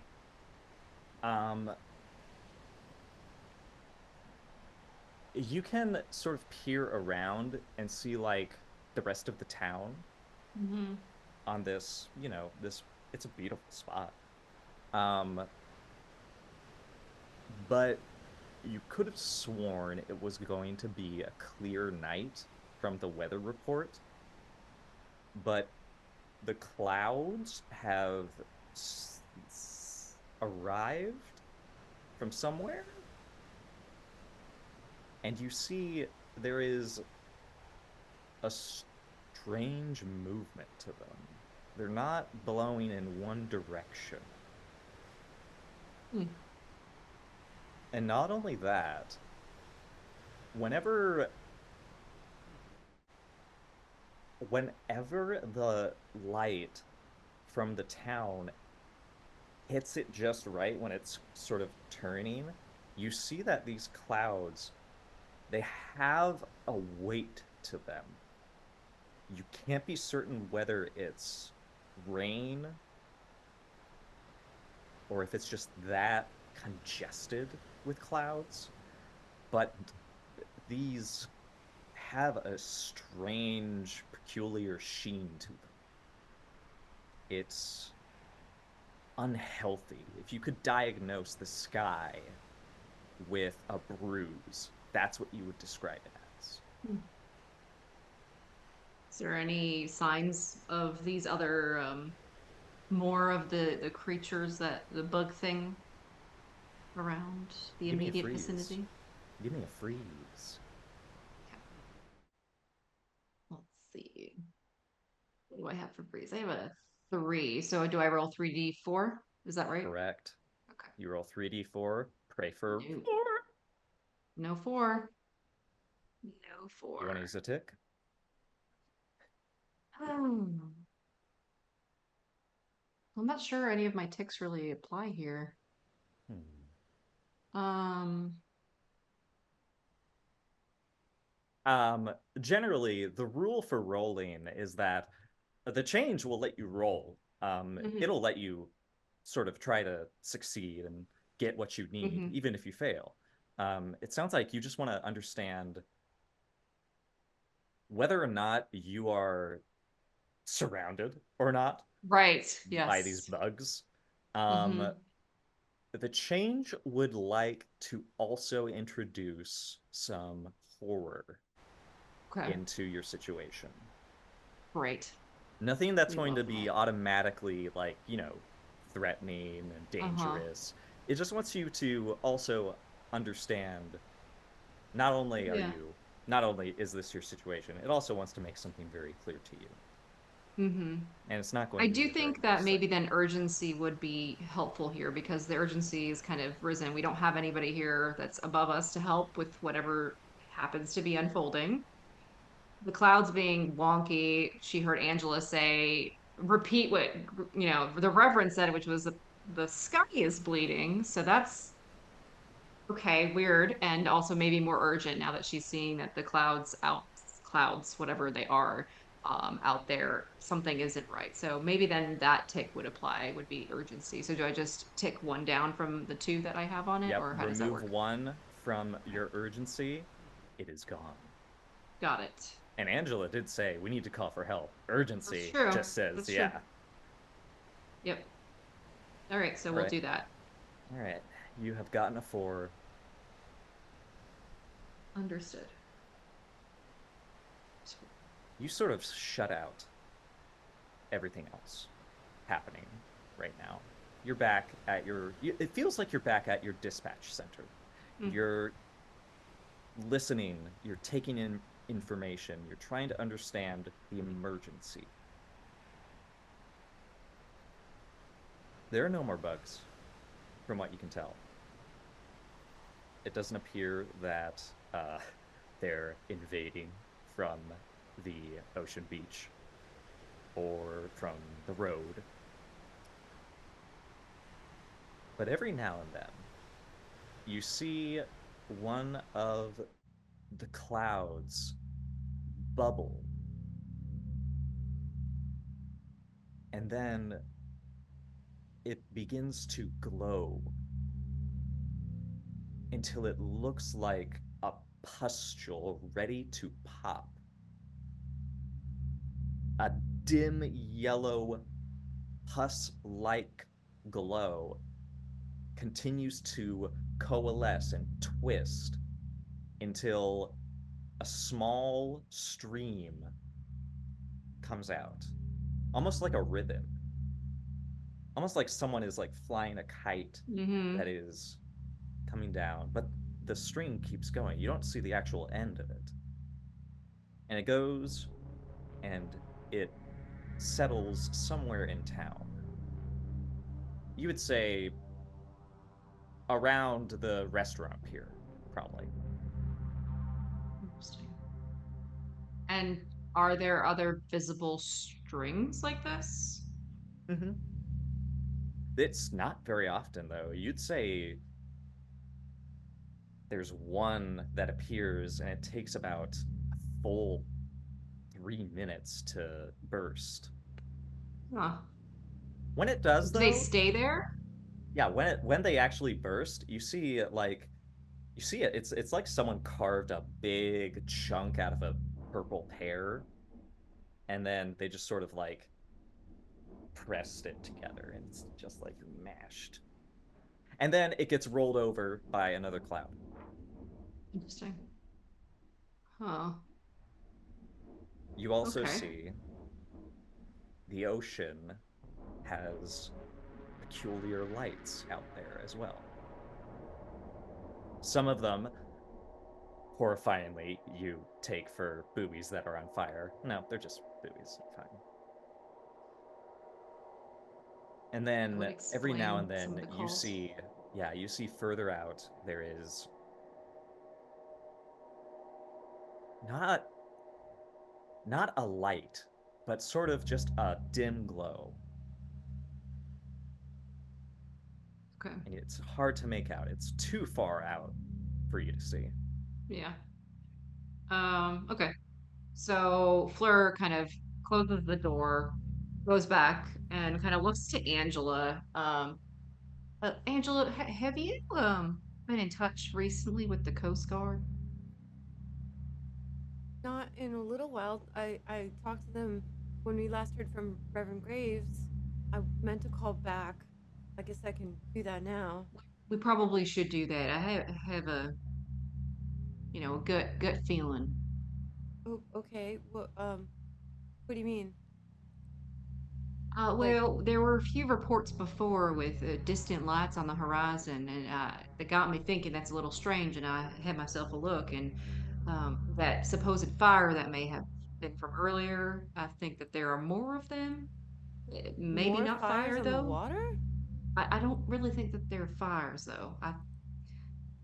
Well, I feel kind of like we're in a bit of a movie at the moment, so why don't we just go ahead and check with the Coast Guard? Oh, And okay, okay, yeah, let's not jump to conclusions just yet. okay. Um, I'm gonna call the Coast Guard. All right. You call the Coast Guard, and I, I, I, I'd say it takes a while for you to get through, but eventually you get this voice on the radio. Yeah, hi. This is the dispatch center for Kill Devil Hills. Uh, hello, hello. This is Angela. I'm calling from the emergency coastal dispatch. Um, I called you earlier about Reverend Graves and Larry Stiles, and we've gotten a lot of reports about weird lights and fires and crazy things happening on the water. There's a buoy on fire somewhere. Have you guys found anything? Do you know what's going on out there? We don't know what's going on. We are trying to help you, okay? We are trying to come in from the coastline. It's difficult. Um, we're waiting for a bigger boat. The waves are pushing really hard right now, and it's too dark to really tell when we'll reach your waters. But we're on our way. So, do you see anything weird out there? Any fires or where are you guys right now? Um, we're about uh 15 miles off the coast. Oh, uh, Um, we tried earlier to get closer. We were about 10 miles, and that was when the waves started getting very, very choppy, and we didn't want to have any more emergencies on your hands. So we pulled back and we're waiting for a bigger boat. But okay. then we're That going to that come sounds in. smart. We're going to come in on the bay, and we're going to see if we can help you all. All right. Well, will you call me back when you can get a little closer and check on these people and let us know if you see anything crazy out there? Yes, Angela, we'll do that. Just want you to Thank you. remain where you are and keep fielding calls and telling everyone it's okay. Of course. What's your name? Hi, I'm Captain Pamela. Uh, Miss Jones, right? Yes. I go to your dad's clinic. Oh, uh, yeah, right. Well, of course, if you live here, Daddy's kind of the only doctor. So, He's um, fine. He yeah, was out of town, uh, so you don't have to worry about him. right. Um, okay. Well, thank you, Pamela, and please call back when you know more, okay? I will, I promise. Thank you. And I hang up, and then I kind of just relay this to everyone else. They haven't seen anything, and they haven't been able to get any closer. So I don't know if Larry's okay. I don't know if Reverend Graves is okay. Maybe we can have the police or the fire dispatch go check on him. I have a feeling that any connections, everyone that's out, it is. I don't know what's happening. It is everyone who goes out for help, something happens. I don't. If everybody's saying everything's fine, do you really believe it's fine? Nope. There Feels has like to be a rational explanation for all this, doesn't there? no. Not necessarily. Well, All right, I here's what would. we gotta do. We gotta answer some calls. Make sure people stay at least inside. Tell them to close their doors and all that nonsense, and then check in to see what's going on with the outstanding cases, I guess, that we got. Why don't we do Okay. that? Yeah. Okay. That sounds like a plan. Right. I do a question before I do go and move over to the switchboards. Am I good leaving the door on like the filing cabinet and the door, or do I feel like has there been some pushing against it, etc.? There has been pushing against it. Okay. Not as much anymore. You Okay. hear sliding. Um. Oh, that's great. So, do we have a plan of what we are really intending to do with this? With Marshall? Yeah. Well, my plan was to let him go, but you know, we decided instead to lock him in his office, which is Right. now he's trying to get out. So Oh, maybe I is there a window in there? Maybe he can. I don't know. Okay. There's a window in the office, but someone would have to go outside and open it, right? And you said outside's not looking too hot. No, outside does not look good. I would say that if your constitution is quite low, you probably don't want to look outside. But you're welcome to if curiosity gets the best of you. No, no, ma'am. I think I will stay here. Thank you. We've been telling everyone to stay inside themselves. I don't think we should be going outside to kind of contradict. We're just adding more problems to a situation that we already don't understand. Is there anything else we can use to block the door to make sure it doesn't get out?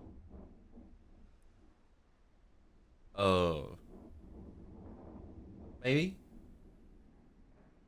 Yeah, I'm sure you could scavenge. Yeah. Between the chair and the filing cabinet, it's done a lot, but just to remind you, Sheepy has already established that the door pushes inward. Oh, that's true. I would say you could just start piling, because this is like still there's tons of stuff here that you can use. Yeah. Piles of old rope. There's also the boats, the pontoons. There's also what looks like an old like, how to describe it? It's like an apparatus that drills into the ground so that they can like anchor into the beach. Right. The beach apparatus is gonna take more than one person to assemble in front of the door. But it certainly can be done. And the rope as well. This is heavy duty rope. Like, this hurts your hands if you're picking it up. And like, I don't know if you ever held that kind of rope before, but it's heavy, it's durable, and it just bites into your skin. You're like, is this That's really made of coarse. fiberglass? Yeah. Mm-hmm. Yeah. Well, Yeah. Jimmy's gonna be like, Robert, will you help me set up this stand? Floor, would you maybe you want to get gloves or get something like get this rope going. We got to set this up. We need to get this door closed because whatever that is we need to make sure because that getting out of that office now does not sound like a good idea for any of us. Not Yeah. at all. All He's right. stopped banging quite so much, so as long as he doesn't figure out how to use the That and that's the doorknob. point of Don't even this. say it. Oh yeah, Yeah. yeah. Okay.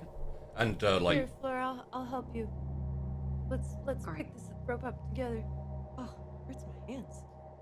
Yeah, it's quite heavy. Could we maybe just use the bottom of your skirt there? Just kind Oh, of. that's smart. That's real smart. Okay. You doing all right, Angela? It's quite a lot for you. Yeah.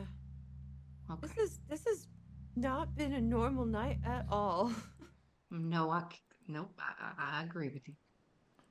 I think we're doing a pretty decent job of staying calm through it, though, right?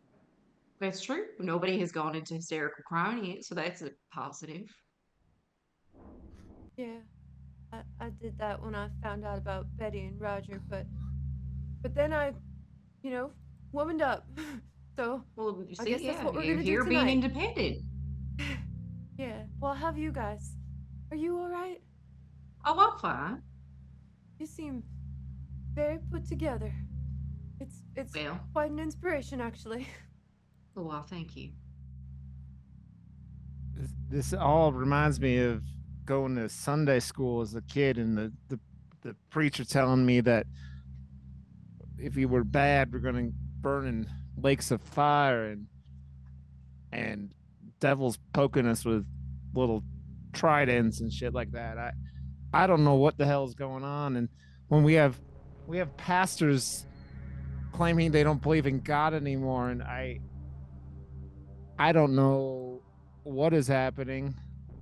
And I've Yeah. seen shit, and but you I just feel got pretty, you can't.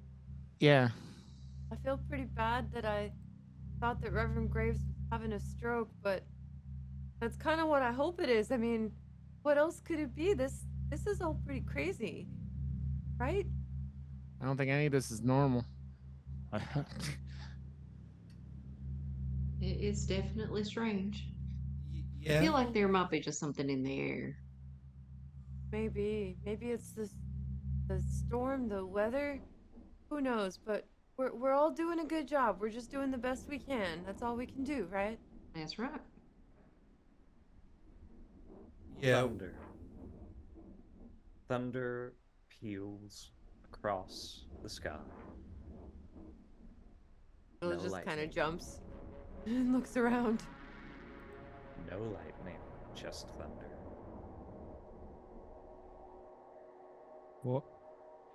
What is? Where's the lightning? What? I know the whole you see lightning and then count the thunder or the other way around. It's lightning and then thunder, right? Like, but that sounds loud and there's no. What kind of goddamn storm has thunder and no lightning? I have a stupid question, maybe out of character. So this place, Kill Devil Hills, it's on like a strip of land, right? And on Yeah. one side is the ocean, and on the other side is like the sound or the bay. I can never tell the difference between those two things. Which side are you've we got on? the Atlantic Ocean over here, and you've got the two bays. Right. So are we on the bay side or on the ocean side? You are on the bay side, Okay. I think. Let me actually double check. Kill Devil Hills? Show me. No, you guys are facing Kitty Hawk Bay. Okay. So we're on And the I south. imagine that's because the station, while it is the life-saving station, it was like situated so that it could like respond to like around the corner, because you can see it's like situated like probably like over here, so that if you guys Okay. did need to go out into the ocean, you could easily either, well, actually no, then the like I'm mistaken, you guys are probably down here then, Okay. because it would face the ocean. Yeah, you would face the ocean. You're correct. Okay, so maybe the lightning was on the bay side. I mean, we're on the ocean side, so all this seems to be happening in the bay. I mean, we know you talked to the Coast Guard. You heard them saying that they were even seeing weird shit when they couldn't get in. Yeah, And none of they this is couldn't. normal. I guess we just gotta try to make it through the night, and hopefully someone will come. I mean, animal control will get our message, right? And did anyone call the fire chief about Marshall? I could do that. I deal with Marshall all the time. I mean, I deal with the Langley? yeah, Langley all the time. Here, let me get him on the phone, and Thank or get him you. on the connection. Last All right. time, Thank you, Jimmy. okay, and I will call up Langley and see if he responds. He does, and you hear the sound of an engine. Langley, this is Jimmy over at the dispatch station. We have a problem back here. Marshall has some creature attached to his head. Kind of sounds like you're driving. I don't know where you're going, but is there any way you could send some firemen to come assist?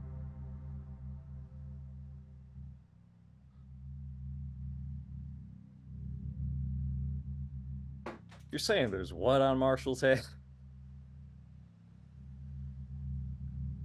You said a lot of words, and only half of them made sense.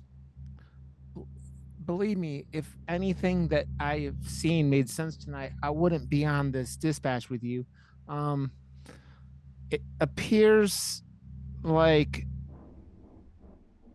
someone took a child's toy of a spider and inflated it like a balloon, and it attached to Marshall's head. I don't know what to tell you. It is. All right, well, listen, there's no fire. We're coming back. Wait, how about this? I'll drop by dispatch because I need to drop some of my boys off at another, at the fire station.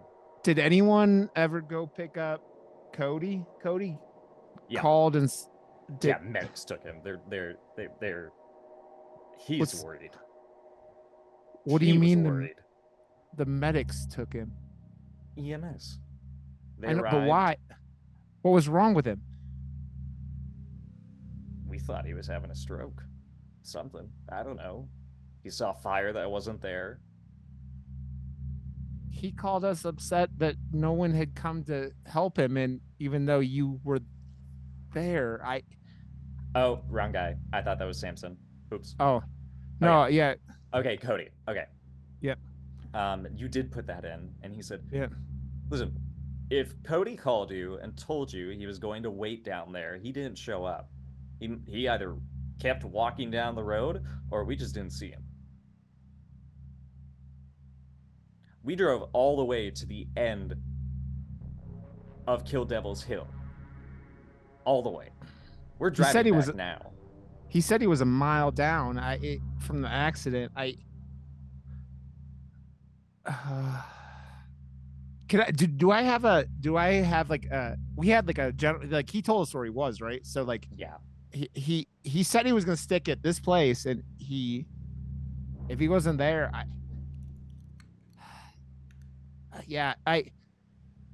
okay. How about Cody, this? I'm gonna keep driving. If I pass him again, I'll pick him up. If not, it's not your fault. Okay? He's an asshole. If he doesn't, I know he's an asshole. He almost made Robert cry earlier. I just don't know what's happening. It is. Look, maybe there's a gas leak or something. I don't know. I'm just taking it as it comes. Okay, that's what I'm telling all my guys. Well, and yeah. One gal. Whatever's on Marshall's head is. he's a little angsty. Get out of his office. So I don't know what to tell you. This is nothing makes sense. Listen, I know this is weird. I've seen weirder. I'm pretty sure this. Listen, it's. Are you sure it's a thing on his head and he's not just like pulling a prank on you? Well, if he was pulling a prank on me, the motherfucker was attached to the ceiling a couple of hours ago. So I don't. The only thing Marshall's usually going into his lungs and getting him to the ceiling is cigarette smoke. So I fuck are you? What? Somebody is flying above town. A helicopter, an airplane, what? No, it looks like a. Oh my god! No, I think I think somebody's gliding. You mean No, Floor was somebody's flying a glider. Someone stole a glider from the museum earlier tonight. What? Yeah, there was the sheriff was chasing the thieves, but they took a glider and they put it on the back of a truck and went out that way. What did they? Okay, well now I can hear it. Hear it? Oh my god, you're telling the truth, man. Wow. They're gonna crash. Coming? I'm pretty sure they're coming your way. You might want to stay inside. They're gonna crash that thing. It's heading right towards you. All right, send someone over here. We need something, but You want us to raise the glider there? No, I'm not. Those idiots who stole the glider are gonna crash. Then they fought gravity and lost. I'm more concerned right now about Marshall and the crab monster attached to his head. There's only so many issues we could deal with at this exact moment, and if those idiots crash and die, let God sort them out. I want my boss's head that has a crab attached to it looked at this. All right, that would be. Listen, I'm gonna tell the sheriff this is too fucked up, and we all need to meet in one place and figure out what's going on and who's hallucinating and who's got cramps on their heads. Then meet here because we're not going anywhere. All the lines are here, and you guys are mobile. I'm not sure how much you want to be outside right now, but we ain't going anywhere, and these clouds are fucking terrifying. So if you can get over here, bring the sheriff. The last time I heard the sheriff, she was chasing the idiots in the glider. I don't know what the fuck happened to her. She was in a pursuit. The last I heard, when Flora was talking to her. We'll get her on the radio then. Okay, Flora, can you try to get a hold of the sheriff? Sure can. She hails Josie. Click. Yeah. You have several notices on your dispatch. They are showing shots fired. And once you put the headset on and you connect, you hear heavy breathing from Josie Palace. Sheriff? Hello? Sheriff, it's Fleur with the dispatch. Are you alright? Where the hell have you been? We've had a situation inside of dispatch. A situation? Yes. Those burglars were packing heat. You didn't tell us that. Well, we were not informed of that. I apologize. Well, now they're in the air, and I have no idea what the hell they're gonna do. They got They're that on their fucking way thing here, working. possibly crashing, is what I understand. Crash. So you might want to make your way to this direction. Are you injured? Are you all right? We're at a bus stop. We're taking cover at a bus stop. Are they still shooting at you while in the air? No, we can't leave. Well, why not? Look outside. Wait, I had looked at. This thing is coming out of the sky. One of them grabbed Tyler. Oh dear. Could you perhaps use the bus to transport yourselves to dispatch? All right, if you insist. I just think that it might be good to consolidate forces, given this situation that I'm hearing you describe. Listen, don't go out where the sky can see You can reach out and grab me. Yes. I don't know if it's grabbing people, but it's holding them. Okay. Well, why don't just carefully, if you can. Okay. Do you think it can take a bus or just a person? Just a person. Okay. Poor Tyler, he couldn't move. He got half his leg blown off. And now he's just Blown hanging off? there. Yeah. Okay, hold on. It grabbed it as in what? What grabbed him exactly? The sky. It had one of those fingers come down and it's holding him. Have you seen any balloon-like creatures? I like that I'm emoting for a character that is on the phone. It helps sell the emotion. Yeah, you can hear the crinkle of her jawbone going. Is that so? We're dealing with balloon aliens or something. Well, that's the situation that we have here at dispatch with Marshall at the moment, unfortunately. It seems possibly incapacitated and or permanently unalived. Yeah. Okay, I'm on my way. We're driving. Oh. We're taking a bus, okay? Perfect. I'm gonna get as many people as I can from. That's probably a good idea. Yeah, Okay. I'm Stay serious. safe. Don't get outside. You something. It sees you. And Understood. it can smell if you're bleeding.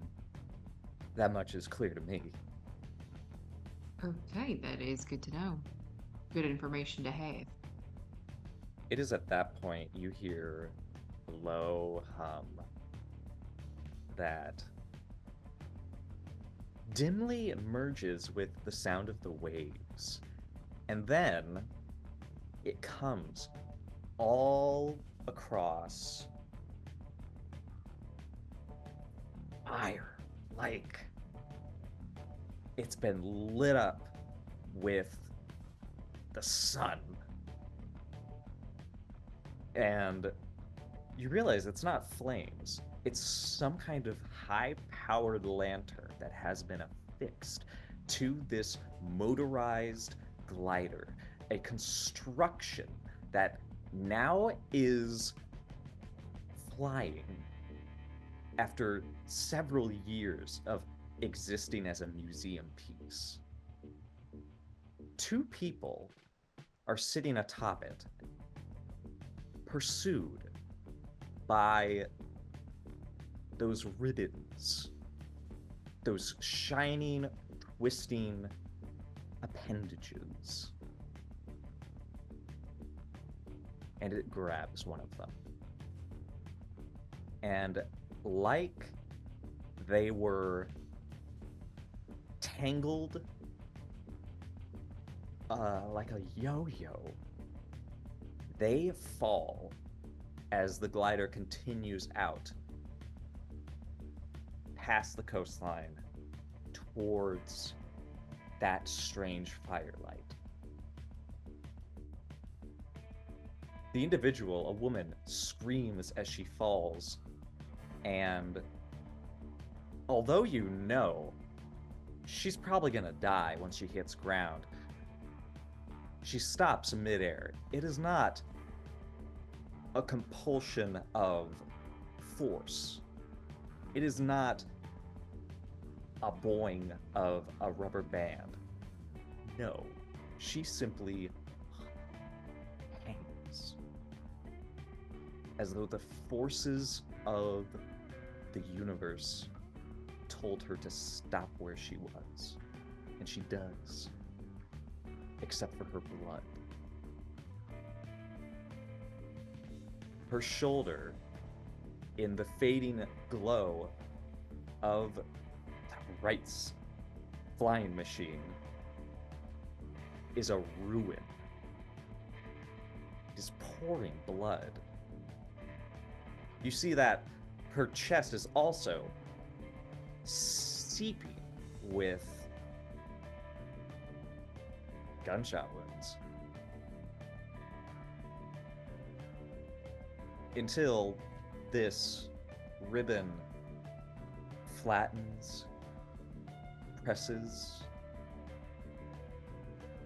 almost like taffy. It sort of smooths itself over her entire torso. And then it turns a sickly purple, much like the bruise above where it burst from.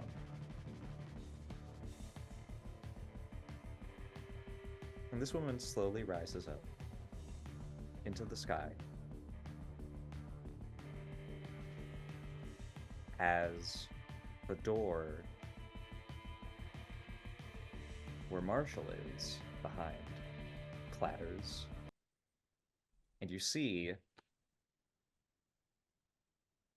something emerge from the wedge where the ropes have been sort of like tied, and you see that it is once again that familiar little creature, a bulbous slug-like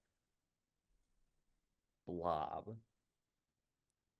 But instead of crab legs, it seems to have engineered a new form of locomotion.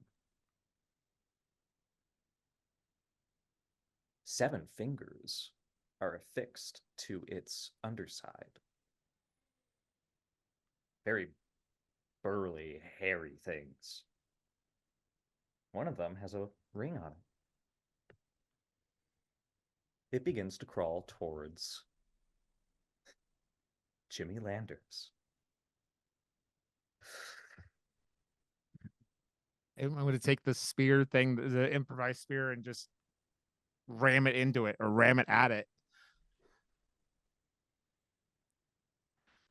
I hope you played baseball because it has learned to jump. And I would like to see how you survive this encounter when next we pick this up. God. And see just who in this world of dispatch needs to call for help. Because no one is listening to you on your end. Oh. It's been too long. Won't you come back to me? Thank you very much for watching. You can find links to the cast in the description below the video. Please do consider checking them out when you have a moment. As always, a massive thanks to our patrons, currently on screen now, who are instrumental in keeping the shows coming and continue to astound me with your support. For now though, last call has arrived and closing time is here. You are welcome back anytime you desire.